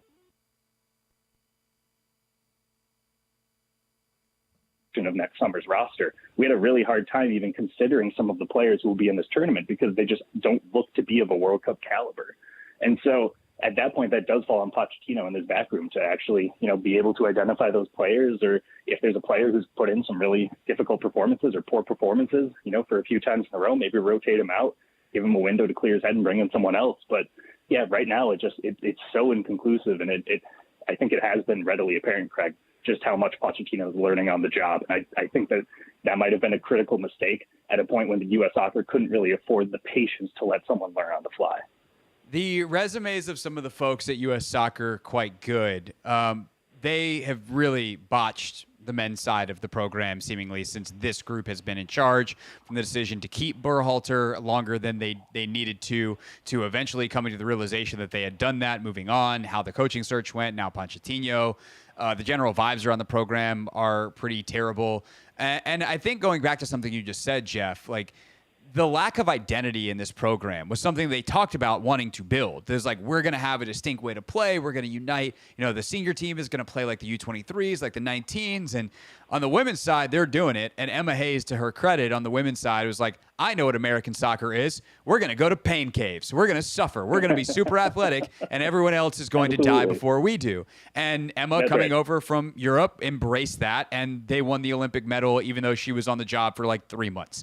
On the men's side, you have these, you know, as you said, players playing in Europe, playing the European style, and they're just not as good at it as the actual European clubs. Is this something that U.S. Soccer needs to fix from the top? Is it a Pochettino thing? Like, what are your thoughts on kind of that identity piece of this equation? I think that the identity does have to come in part from the top down. Emma Hayes' work on the women's national team program is a perfect example where you look and say, someone who comes in with a vision, with a backroom staff, adequate support, really smart people that she's working with and delegating to, who are able to come up and say, this is a good youth tournament. We should send our under 20s to there, and they will be better prepared in 4 years' time, and they will be more familiar playing with each other. And so everyone wins at this point, even if we don't win the tournament, right? Stuff like that is very important. And on the men's side, there's a little bit of that, but by and large, they play a lot of friendlies. And this year on the senior side, they've had to play a lot of friendlies. And that's by nature of hosting a World Cup. You don't have to qualify for the World Cup. They will not throw a World Cup without you involved in it if you are hosting it, right? So you lose some really critical, it's often anywhere from 10 to 14 games of qualifiers against North and Central American teams. And they are some of the most physical games. They require teams to go into those pain caves. They require teams to really toughen up and get used to winning ugly. And they aren't having those opportunities. And for some players who joined either really late before the World Cup or just after the last World Cup in Qatar in 2022, they haven't had those experiences together. I think you also have to look, though, at the evolution of club soccer in Europe. And right now there is an obsession with highly curated systems where every player on the field has very specific job descriptions and marching orders, to the point where they pretty much only make a decision of one of three things that their coach has said are smart and that they should do. So this is a generation of players that pretty much has been reading off of instruction manuals instead of playing off of instinct. And as a result of that, when you get them into these games where they're scrappy or where whatever their first trick was didn't work or whatever the case is, they don't really have that intuition as much as they used to problem solve, to get out of this and to try something audacious that will work better than what they've been trained to do. And so I think that you have a generation of players that are playing well at big clubs because they've been raised to fit that model, but that doesn't mean they're necessarily good fits for international soccer, which is very much you roll the ball out and you pretty much find what the opponent will allow you to take in a game. So it is unfortunately a bit of everything. And I think that the most worrying part, we're less than 365 days away from that tournament kicking off now. And it's going to happen with the U.S. involved, whether they're ready or not.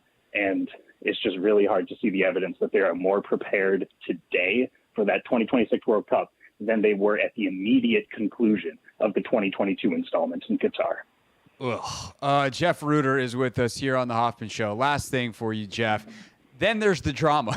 As if all of that wasn't enough, there is the social media posts by Landon Donovan, the retorts from Clint Dempsey, two former teammates, and perhaps the two best players that have come through the American program in the last 20, 25 years. Those two, and obviously Tim Howard, the goalkeeper who you mentioned earlier. But as you look at Pulisic and his dad and Twitter fights or Instagram fights with Donovan and Dempsey, I guess I don't really have a very intelligent question here, Jeff, besides kind of what's your take? What to you is the most important thing, if there's such a thing exists out of this, whether it's a substantive thing that someone has said or whether it's the drama that further ruins the vibes of this already bad thing that seems to be happening? Yeah, I think that you look at this and it's a situation that really is just sad. Whenever something like this happens, it's really hard to look at it and really feel anything but dejection at the fact that this is what it's come to. Because I think in a vacuum, again, it makes sense if Christian Pulisic is, if he's feeling fatigued, tired, and this is something if you watch his games with AC Milan, you would notice from about February onward, he looked to have a little bit less of that jolt than he did over the first year and a half that he was with the club. So there were visible signs of some fatigue, not necessarily injury, but just a player who has been playing nonstop for 2 years and hasn't had a chance to kick his feet up. And so I think it does make sense. I mean, personally, if you ask my opinion on it, I think it's a good thing because I think that you also need to give other players an opportunity to figure out how to win games for the U.S. who aren't named Christian Pulisic so that there are alternatives who can do that sort of thing when you get to a World Cup. So I actually think it's an entirely defensible decision. But where it gets difficult is in the past, these sorts of things were not these squabbles between ex-legends and current players, or current players and their coaches, or their parents are getting involved by posting on Instagram or trying to blackmail the coach, right? These are things that did not used to be part and parcel of the U.S. soccer program on either side of the program, men's or women's or any other. So there's a point where it's just okay, this is how tense it has gotten. This is also, frankly, the landscape that we've gotten into right now, where there is an appetite for content, where instead of having independent journalists really kind of parsing these things through and trying to do it in a research measured way, you have a lot of ex-players who are in the podcasting and TV arenas. and they will draw larger audiences often than these independent things can. So it's a juggernaut, and at a certain point, there's going to be an appetite for their feelings, and if this is how they feel, and then they can escalate it, it is going to overtake, maybe what more of that sort of measured approach might look like. So it becomes a thing where Christian Pulisic goes on CBS Sports yesterday morning to do an interview on a podcast live streamed, where he pretty much just says like, hey, I thought that these were things that maybe we talk about, or maybe people say things to me that are really nice in one way, and then they go in public and they say something completely different, and it feels hurtful. And it's just, again, it's unproductive. It shows a lot of fissures and cracks in the armor, so to speak, in terms of like how iron tight this program really is right now. And it really shows how nervous everyone is about that World Cup, because frankly, if people felt secure about the World Cup next year and the ability for the U.S. men's national team to make it to the knockouts and maybe a quarterfinal or further on home soil, I don't think we'd be having any of these discussions right now, Craig. I really don't. Probably not. You said in the beginning of that answer, it's just sad. And I think that kind of sums it up, most of our conversation. The conversation was great. It was very insightful. It's just, from a subject matter standpoint, it's sad. Jeff Rueter, The Athletic, is where you can read his work. He and his colleagues do a tremendous job covering the sport. Jeff, always great to have you, man. Appreciate your time on a Friday, and have a great weekend. Awesome. Thanks, man. Hope to do it again soon. Absolutely. Jeff Rueter with us here on the Hoffman Show, telling us about our sad national men's soccer team. If you want more on the women's side of it, did a WOSO show today, me and my guy Andre Carlisle. Check that out in the Hoffman W Sports podcast feed or on YouTube at Hoffman W Sports. When we get back, the other podcast I do, Take Command. Me, Logan Paulson, talking about things that feel good. It's the opposite of our conversation with Jeff. It's about things that Dan Quinn is doing that are really helping the Commanders organization in small ways that you don't necessarily see on the surface. You might not even realize are important, but Logan explains why they are. You'll hear it next here on the Team 980.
NBA Finals preview still to come here on the Hoffman Show. Team 980, always live as well on the free Odyssey app.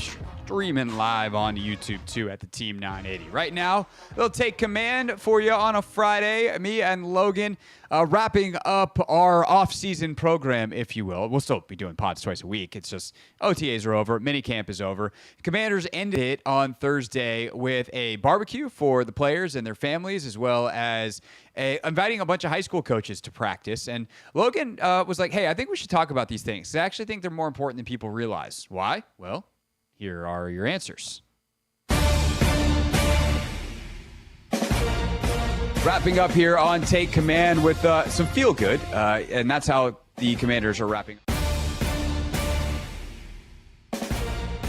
Wrapping up here on Take Command with some feel good, and that's how the Commanders are wrapping up their mandatory minicamp. Logan had a bunch of high school coaches in yesterday, which is kind of a fun deal. And then today, family barbecue. You flagged this because you think this kind of stuff's really important. As a guy who played 10 years in the NFL, why?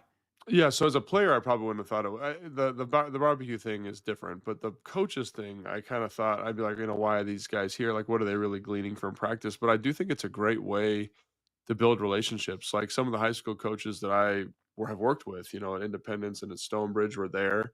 And it was cool to see the coaches on staff come up and start talking with them, kind of building relationships. And I thought, is there a better way to build a community around football than getting a bunch of people who are obsessed with football out to a Commanders practice, who are then going to go back and tell their high school kids, oh gosh, yeah, the Commanders treated us so great. Dan Quinn said this, like just making yourself a pillar of that community. And so like from a optics, marketing, from a relationship standpoint, like I can't think of a better group of people to have out there. And it just seemed like a really nice thing. And then how accessible everyone was, like it was funny. One of the coaches I work with at Stonebridge, like knows the assistant O-line coach because he recruited one of the guys he coached when he was at Florida. And so he comes up and they kind of have a, walk down memory lane. And I was like, this is such a cool thing to kind of keep these relationships strong and keep it related to the community, not only here in Ashburn, but there were guys from Manassas, teams from like in Alexandria. So I thought that was just a really cool way to kind of build the Commanders brand and continue kind of this Josh Harris vision. I think it's a Dan thing, but kind of this vision of kind of being a pillar and a member of the community. So from a player standpoint, I don't really care about that much, but I think from a forward, I love it, and really I would love if I was a coach to be able to watch Dan Quinn teach. There's just some things he said in his press conferences this week where I was just like, man, the way this dude thinks about teaching is so special. It's so good. Yeah. And there's like it's not a mystery why he's been effective at all positions in his entire career. And he even talked about like, how some of these things played out early in his career, like who he learned from then, and then learning more from players earlier in his career, and then making sure that he took what he knew about teaching and was able to apply those concepts to the things that he learned from players. So like he had to first learn what he was supposed to be teaching, I guess is the best way to put it, where he's like learning from guys like he shout out like Bryant Young, former D lineman, and he's like, he's the one who taught me how to, like, where the hand really needed to be. Like at the NFL, if I can get my hand here, it's like, okay, well, how do I teach that to other guys? He said it, when he was with the Dolphins, he learned how to long arm from Jason Taylor. And so pretty good guy to learn from. And so it's like, once I understand what I'm trying to teach, now how do I teach it? And I think if I was a high school coach and getting to see both sides of that equation, frankly, up close in practice. And I doubt these guys were allowed in like any of the install meetings and stuff, but I'd be begging to get in there and see like how this stuff goes in the classroom. Well, they have, what do they call it? Like, it's like you're not like an intern, but you can come for portions of the off season. So there are coaches that are, I think high school level coaches, not necessarily from Virginia, but come in and sit in on meetings. And I thought, man, like what a cool opportunity that is, and it was funny you mentioned that thing about teaching. Like I remember when I was in Atlanta with Dan, I don't think he'd mind me sharing this because he shared it in a team meeting, but it was like he went through what it meant to have a mastery of information. So it was like it concluded with your ability to teach it, right? It was like you have to there was like 5 steps. It was like a clock, and I thought, man, like that's and that's kind of how he approaches things, right? It's like identifying kind of what you were talking about there, excuse me, what I need to know, like, do I understand it well enough? And then can I explain it to somebody else and have them have a mastery of it? And I think that's kind of how he approaches all these different things. And it's what makes him a special coach. Yeah, for sure. As for the barbecue side of it, talk about building community. One thing that he's talked about in some of these press conferences is like even the guys that aren't doing a ton right now because of injuries or they're vets and they're just managing things, whatever. He's got to spend some time with them, and he tries to spend time with guys to get to know them. And obviously, when you bring their families around, you get to know the family as well and get to see the whole person. So, why does this stick out to you, and how unique is this, or is this something that a lot of teams do? I'd say this is fairly common, but I think it's an important thing that some coaching staffs that I've been with have forgotten. And when I was at my early stage career, like I was a super hardo, and this was not important to me. It was detracting from football. It was detracting from working out. It was detracting from body maintenance, whatever. But as I got older, I think it because your family is your team. You know what I mean? Your family is your like number one priority, and so like when they're not included in the team environment, like the football team environment, it makes it really challenging, I think, for spouses and kids to understand what you're going through and the people that you're going to be dealing with every day. And so I think this kind of stuff is incredibly important, to get them around, to get the wives around each other, to have the coaches meet your family and just be like, hey, like, thanks so much for the weird hours, or, he's doing a great job. And, like, thanks for it kind of makes your spouse's commitment to you and all the support that they provide like somewhat more important. And so like it's the little things and it's the little steps that they've taken. Josh Harris has taken, and this is a Dan thing. He did this in Atlanta too, but like Josh Harris has taken and say, hey, like we're going to find ways to make it a better experience for your family if they do come to the game, right? Is there going to be childcare? Like that's they have. That they talked about. I don't know if they've when done you that walk yet, into the locker room at Northwest Stadium, kind of where we all wait, the media, just the horde of us, right across the hall in that locker or right outside the locker room is where the child care is. Dude, I think that's awesome, man. Because again, like it's not just if you can make it easier for the family, then it makes it easier for the players. So I think all of these little like I don't know, soft skill, personal touches. I don't know the quite right way to personal touches are extremely valuable because like I'll tell you, man, there were places like where I'd go with my wife and it was like they didn't care about her, and that makes it hard for her to help me be the best version of myself on the field. It makes me hard to support her and vice versa. So I just think that these are subtle, small things, but I think they pay big dividends for the family structure. And again, like Dan talks about knowing the players, I think this is a great example of that. It lets you do that, but it also lets you kind of I'm reading this book right now called How Basketball Can Change the World. And one of the things I literally just read this part last night. It talks about like kind of the power of pickup basketball. And that it's just 5 random guys or girls playing ball, and you have to instantly try to develop trust. You have to understand like, oh, this is my skill set, how it matches with yours, whatever.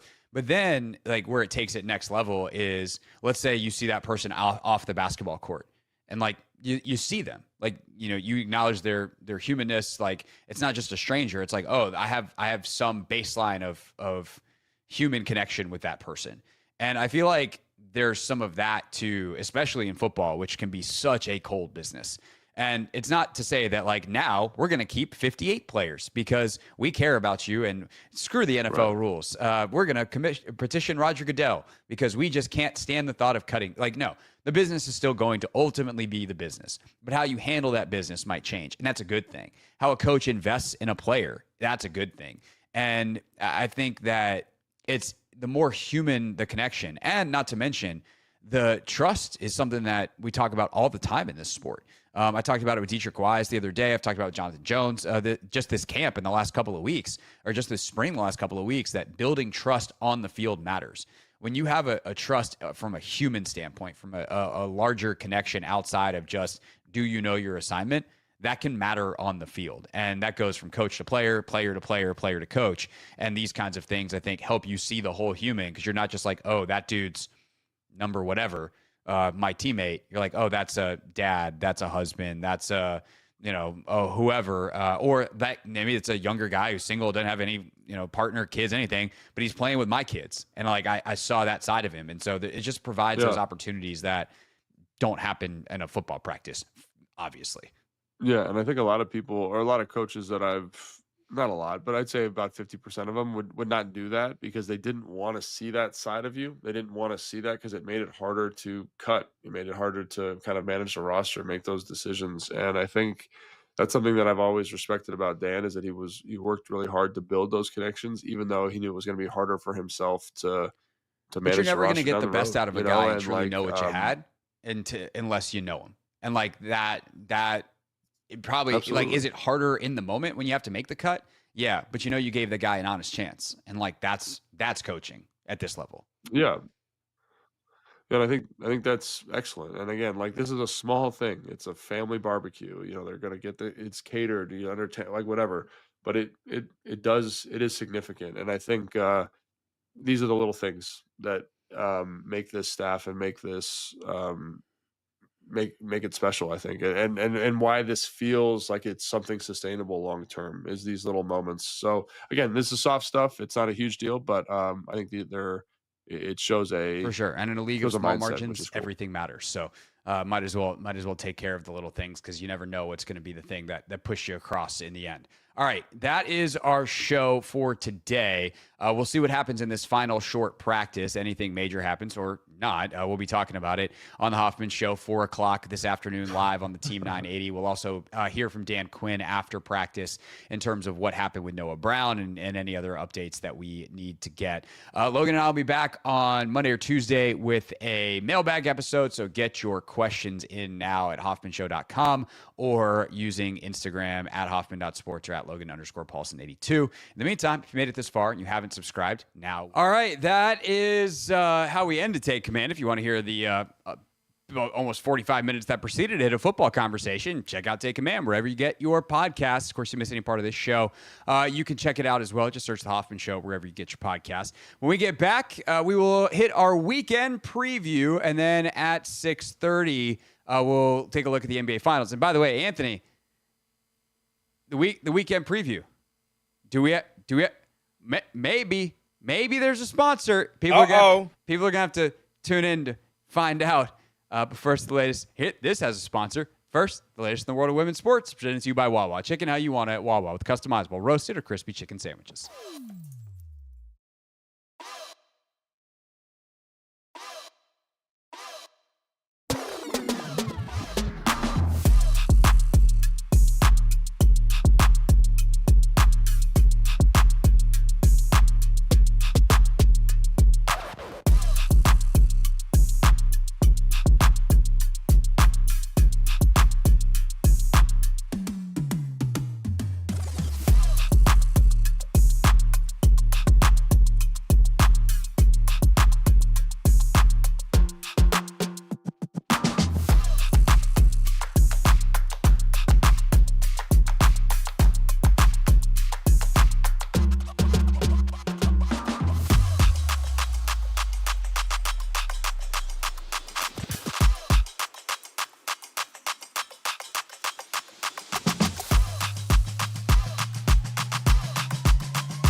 It's Hoffman Show. We're on the Team 980, always live as well on the free Odyssey app, streaming live on YouTube too at the Team 980.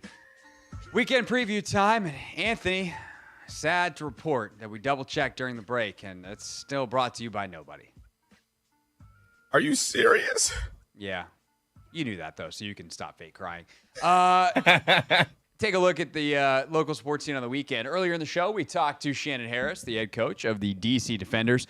They'll play for the UFL title on Saturday night, 8 o'clock, if you want to check that out. So, cool deal this weekend for one of the football teams, for the American football team that plays in the spring. But Shannon was great. If you missed the interview, you can check it out either after the show today, or if you want to check it out as you're bopping around tomorrow before the game tomorrow night, do that. Just search The Hoffman Show wherever you get your podcasts. Also this weekend, the Nationals are in town. They'll take on the Miami Marlins. Nationals come into the series at 30-38. The Marlins 25-41. First pitch tonight is at 6:45. Mitchell Parker, 2-2 on the year with a 3.99 ERA, taking on Edward Cabrera, who's 4-6 with a 4.44 ERA. 4.44. Good Jay-Z album. Bad ERA. Anthony. Horrible, actually. Yeah, not too good. All right. Obviously, NBA Finals this weekend. We will preview that more in depth in just a little bit. Big weekend of WNBA action, including the Mystics finally getting back to it after a week off. The Chicago Sky take on the Atlanta Dream tonight, 7:30 on Ion. Wings and Aces. I think I saw Asia Wilson's not playing tonight for the Aces. Wings trying to get their second win of the year. Paige Becker's back. Becker's in her first game back off of the concussion, Anthony. 35 points. Damn. Yeah, that was crazy. And she's getting a lot of comparisons to Caitlin Clark. So, I mean, obviously. I think the thing is, like, a no-brainer. It was gonna take some time to obviously it was gonna take some time to adjust to the league. And even like what Kiki's doing is crazy, what Sonya's doing is crazy. But to play at the level that Caitlin did last year took a long time. In the early weeks of the season, people were like, oh my God, these turnovers are outrageous. And she never really fixed the turnovers. It's actually just read a great story in the breaks. I've been reading it by Ramona Shelburne on ESPN.com about the friendship between Tyrese Halliburton and Caitlin. Because Caitlin's boyfriend, who went to Iowa as well, and his dad is a longtime coach there, he and Tyrese competed against each other in college and were friends. And Connor McCaffrey is his name. He worked on the Pacers staff for a hot second, and then Caitlin just happens to wind up in Indiana. So, Tyrese's girlfriend, Caitlin, and Caitlin's boyfriend are all really close. And so it's a cool story from Ramona about the friendship between Tyrese and Caitlin.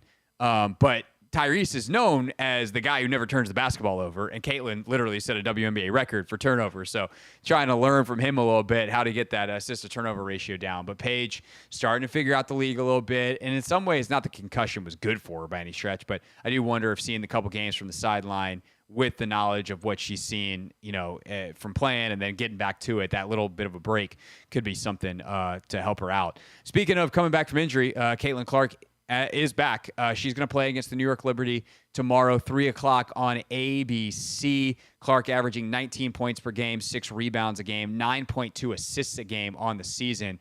Jonquel Jones out for the Liberty, but Stewie and company ready to go. By the way, did you see Stewie this week took a Peloton class in New York? I did not see that. I saw that video a couple minutes ago on Instagram. She was in Tunde's Tabata class this week. Oh, wow. It's hilarious because she's like in the camera shot. And like the clip was shouting, Tunde shouting her out. But 6'4" doesn't fit super, super great on a Peloton bike. No. She's very clearly much taller than the other folks in the class. Did she do well? I have no idea. Oh, okay. Now I want to go take that class and see if I can find her on the leaderboard. I'm curious. I got questions. Be tough. All right. Sparks and Lynx. Lynx coming off their first loss of the season. They'll face LA tomorrow at 1 o'clock. Storm Valkyries tomorrow night at 8:30. These are all Commissioner's Cup games. Then Sunday, Sky and Sun, Dream and Mystics, Mercury and Aces. That Mystics game is at home at ESA. Brittany Sykes averaging over 20 a game, and so is Alicia Gray. So two of the best scorers in the business, getting after it. Mystics are 4-6, Dream are 6-3. But if you'll remember all the way back opening night, Anthony, we were there when the Mystics beat the Dream. So we know that they can do it. Going to be fun to see. And actually, I just saw on Instagram, speaking of, a couple of Mystics are at Ben's Chili Bowl right now. Doing an event. We talked to Kiki Ariafin about that a little bit earlier in the week and about her rookie season. Again, if you missed that, search The Hoffman Show wherever you get your podcasts. So that's the weekend in the W. We told you about the Nats this weekend. Spirit are playing the last game of the NWSL weekend. That is 4 o'clock Eastern on Sunday. They will take on Portland Thorns in Portland. So definitely waiting to see what the injury report looks like. Croy Bethune finished the last game, but seemingly got hurt on the last play, so we don't really have an update on her availability. Hal Hirschfeld is back, and Spirit have been looking a lot better since those two were back in the midfield. But we will see if they can, keep everybody healthy and see if players like Ashley Hatch, who missed last week with the back, are back, or if they're going to have to continue to just figure it out and survive until the summer break when hopefully everyone can finally get healthy for the stretch run. Anything else, Anthony, to keep an eye on this weekend? Nah, there is a boxing fight, but it's not that huge, so. No, not worthy of an Anthony's boxing minute? Nah, I mean, I might tune in, I might not. Like, that's how little I care about the event, but we'll see. I see. All right. Well, also U.S. Open this weekend for those that are interested there. The golf that's going on all weekend long at Oakmont. And College World Series is going on this weekend as well. Clinton Yates is there. He joined us earlier in the program, although we talked about the NBA Finals. And, well, you know what to do if you missed it at this point. I've told you to check out the podcast 7 times this segment. All right, when we get back, last order of business, Game 4, NBA Finals tonight. Our keys to the game next.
Hoffman Show. We're on the Team 980, always live as well on the free Odyssey app. Streaming live on YouTube too at the Team 980.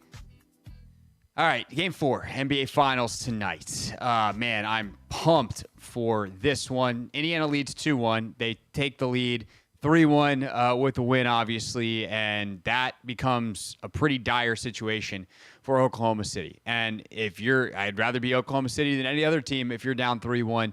But by the same token, you flip it, it's 2-2, and all of a sudden Oklahoma City's got the home court back. They're going back home for Game 5, and there's a really good chance that Indiana is going to come back to Indianapolis needing to win Game 6 at home to stay alive, unless they were to steal another one at OKC. So, Anthony, when you look at the keys to the game, the old keys to the game, where do you start with your keys to the game on this one?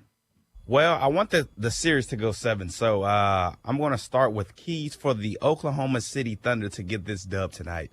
One, I think Chet definitely has to come into play, but I think their bench production has to be a lot better. I think the Hartenstein minutes, he hasn't really done anything with his minutes. Wiggins, Well, hold on. That is not true. Okay. The double big lineup is positive plus minus for the series. My thing is when those two are on I guess that's more so coaching then. Like, obviously. Are we going to see it more? That's the question. Sort of. I think that's the point. I shouldn't say his minutes are nothing, but I think Dagnall, I guess, hasn't seen enough out of them two on the. I mean, the thing is, the numbers are good, but I don't know. I don't. You didn't know I'm talking myself against the wall right now. Actually. All right, never again let Anthony start with keys to the game. Got that. Look, for me, the big key is to start is the pace, because if this game is going to be played fast at a chaotic pace in that building, it feels like that favors Indiana. They're going to be comfortable. They are going to feel like this is what we were made for. And I'm excited to see if they can, do what they did again. Are they going to get 3 McConnells again? Probably not. Is Mathurin going to score 27 again? Probably not. But it could be someone else. It could be a Big Nesmith game. It could be, pick a different dude off the bench. Or maybe Miles Turner starts hitting some shots. Like, that comfortability and that ability to play at a frenzied pace is something that I think really favors Indiana, even though we know Oklahoma City can thrive in that. But I think Indiana has solved Oklahoma City more than Oklahoma City has solved Indiana. In that, I think Oklahoma City has not yet adapted to the pace and the physicality of Indiana, as well as Indiana has adapted to the length and ball skills of Oklahoma City defensively. They've made some adjustments in how they're playing to make sure that they limit the turnovers. You're not going to fully stop them against this OKC team, but they have figured out, these are the passes we can make, these are the ones we can't. I don't think Oklahoma City has found a way to say, this is how we break pressure, this is how we get our guys where we want them, this is how we get non-rushed, good, high-quality shots. And unless they figure that out, and some of that could be lineups, some of that could be tactics, they are going to lose. Like, I'll just say it. They're going to lose the series if they don't figure that out. Are they capable? Yes. Am I saying they're going to lose the series? No. But they have to figure that out, and I don't think they have yet. All right. So I wanted to go check the numbers. So for Game 3, Game 2, where the Thunder end up winning that game, Hartenstein, Chet, I think they all just had positive games, and that impact was felt. But last game, I can't necessarily say it was more so felt because, again, Hartenstein on the court, -4. Now, Hartenstein and Chet, the numbers might be a little bit different, and maybe that's why the box score doesn't tell the entire story. But I just think we need more out of that lineup if they're going to deploy that kind of lineup. So the Hartenstein, no Chet minutes, and also I don't know exactly what the plus minus was in Game 3 for those two. I could look it up real quick. I'll try to do that next time you start talking, because trying to do the filters and the sorting and whatever is a little tricky.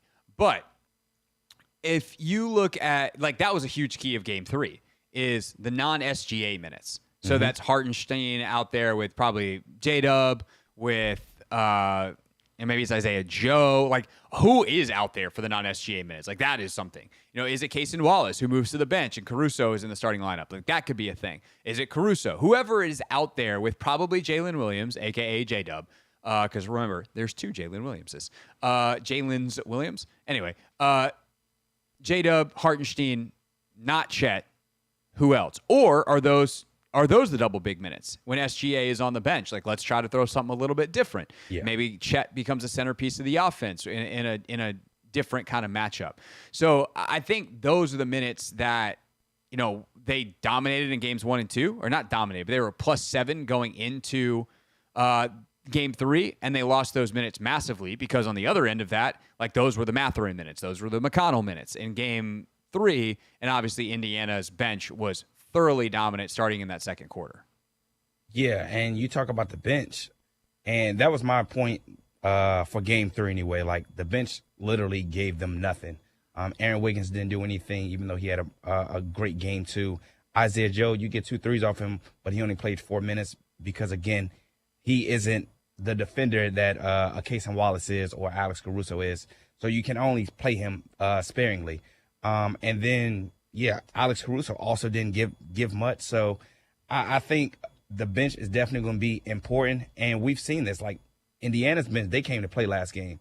So the Thunder are going to need their bench to come ready to play, match TJ McConnell's intensity, match Benedict Mathurin's energy, and, sort of kind of just be able to withstand what the Pacers do when SGA goes to the bench. So that's what I'll be looking at. And then also I just need Chet Holmgren, Jalen Williams. I need those 2 players to come to play because we know Shea, he's going to go out there and he's going to do his thing. Well, we talked about it. Shea wasn't exactly killing it in game 3. And, it's unreasonable to expect him to be great every single game. But even game 1, he was inefficient. He got the points, but it took him a ton. Game 2 was a masterpiece from him.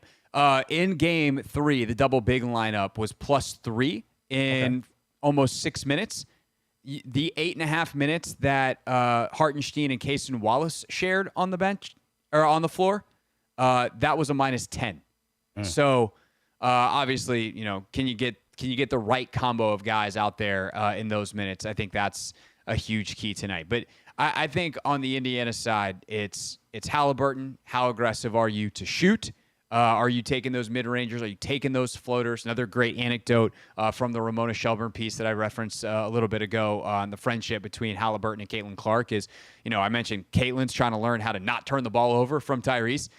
Tyrese is trying to learn how to be more aggressive as a shooter and looking to score in the way that Caitlin does. Is just not accepting defense is forcing me to pass. Okay, well, I'm a willing and capable passer. I'm going to pass. It's like, nah, sometimes you gotta find a way to have a little more stick-to-itiveness in a scoring mentality. And then I think the same thing for Pascal Siakam. Yates said it earlier. I don't know that I go as far as he did, where he was like, I think Siakam's as important as Halliburton, but it's closer than you'd think based off the way that we talk about those 2 guys. He's got to get shot. I mean, in many ways, like, shot attempts is a good barometer for him. How aggressive is he? Because if he's getting shots, it means that they are pushing the pace. They're getting the ball in the paint. That is what Siakam does, and he is a vehicle for that. He is a true testament to what the game is going like. It's a barometer type stat. So I am very interested in that. We'll see if there's a lineup change at all, whether it's the double bigs, whether it's Caruso into the starting lineup. But honestly, the first and third quarter, the starts of it, haven't been the problem for Oklahoma City. Dagnall is going to get killed if he doesn't make a lineup change. I don't know that he actually should.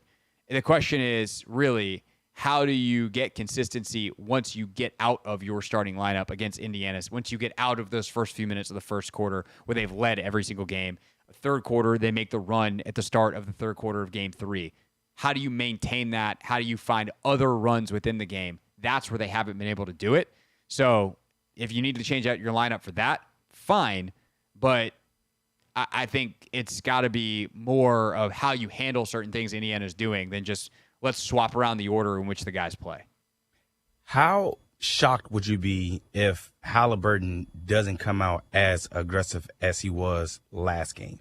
Because, I think it's consistency when it comes to him. Like, one day he can be the guy we saw score 22 points, grab 11 rebounds, dish out nine assists. I think that was the numbers. And then, he'll fall into a situation where he only goes out there and puts up 4 points and a half. So I think if the Pacers are going to have a chance to, really take a 3-1 lead in this series, it's going to definitely fall on the shoulders of Halliburton, him being aggressive, him looking to find, Pascal Siakam running the floor and things of that nature if they're going to get the job done. In the first 2 games, everyone talked about his scoring numbers. It's like, he only had 14 on 13 shots, 17 on 13 shots. He also only had 6 assists in each game. He didn't rebound the ball in game 2. He's got to be heavily involved. Yeah. I think that him scoring slightly more than he would want to on a night-to-night basis in the regular season is something that he's going to have to do for them to win. But if he is actively involved in the game, if no matter how many points are in the points column for him, if you're like Tyrese Halliburton controlled that game, I think the Pacers are going to win. Triple-double. If he is not rebounding the ball, if he is not getting the ball to wide open shooters, because what if they start to double him a little bit harder? What if he has to get the ball out of his hands? So I'm not going to, with the analysis, box myself in here, but I do think that obviously his imprint needs to be felt on the game. And also, I don't know, we talked enough about this over the last couple of days. His defense in game 3 was maybe the best defense. I mean, I haven't watched every Tyrese Halliburton game. I can't imagine he's played many better defensive games. And if Rick Carlisle or his teammates or Caitlin Clark in the group chat can be like, Ty, that's championship basketball. Do it again and do it again. And if we do it 2 more times, we're NBA champions, then we might be looking at a 2025 NBA champion Indiana Pacers. All right, when we get back, we wrap up the show with real things real people said into real microphones. But first, a look at what's trending.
is Friday here on the Hoffman Show.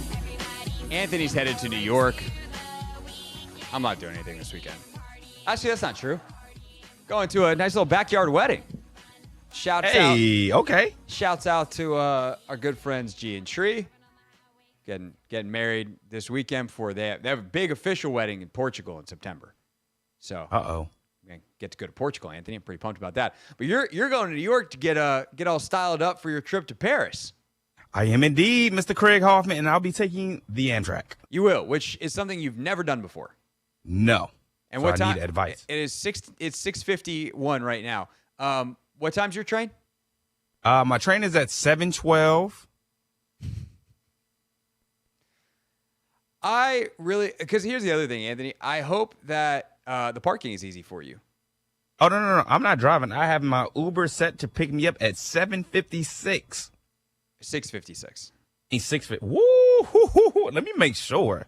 That would be Good really gracious. That would be really bad if not. If so, I hope that you can reschedule your Uber because otherwise, I just saved. Oh no, yeah, we good. We good. All right, 6:56. They're on the way.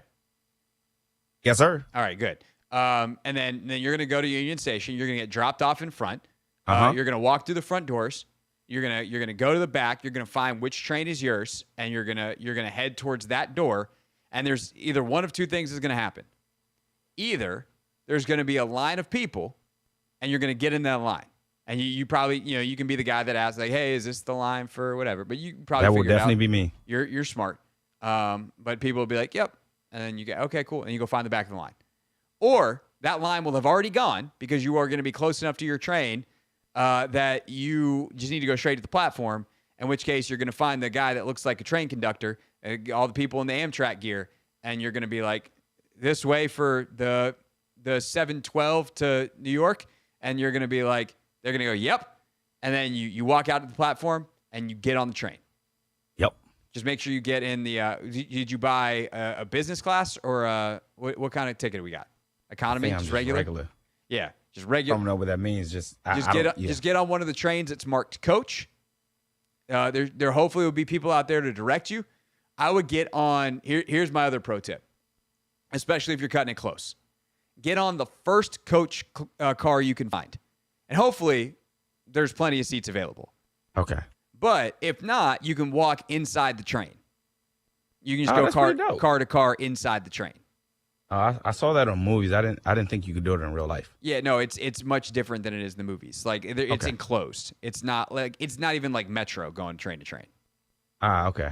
So there'll be a little button and you press it and the door will open and you go and there'll be another button and you press it and you go in the next one. That's pretty cool. And it's outside of the business class, which you're not in. As long as you're in coach, you're in assigned seating. And that's kind of it. And then you'll get off the train in New York. 4 hours later. Let you know. Or 3.5 hours later. How that goes. Yeah. Yeah, please let me know that you made the train and then let's be real. I'll probably be asleep by the time that you get there, but we'll see. So for some reason, man, my body's waking me up stupid early on Fridays and Saturdays. Now I coach on both days. I do the fitness coaching, and Saturdays are particularly early, which seems like a cruel trick. But I'm just like naturally waking up at like 5:30 in the morning. I don't do that on other days. I hate it. Ask me when's the last time I've done that. When's the last time you woke up at 5:30 in the morning, Anthony? Never. I lied. I've done that before, but I don't know, maybe to catch a flight or something. Yeah, last week I just got up and went and worked out.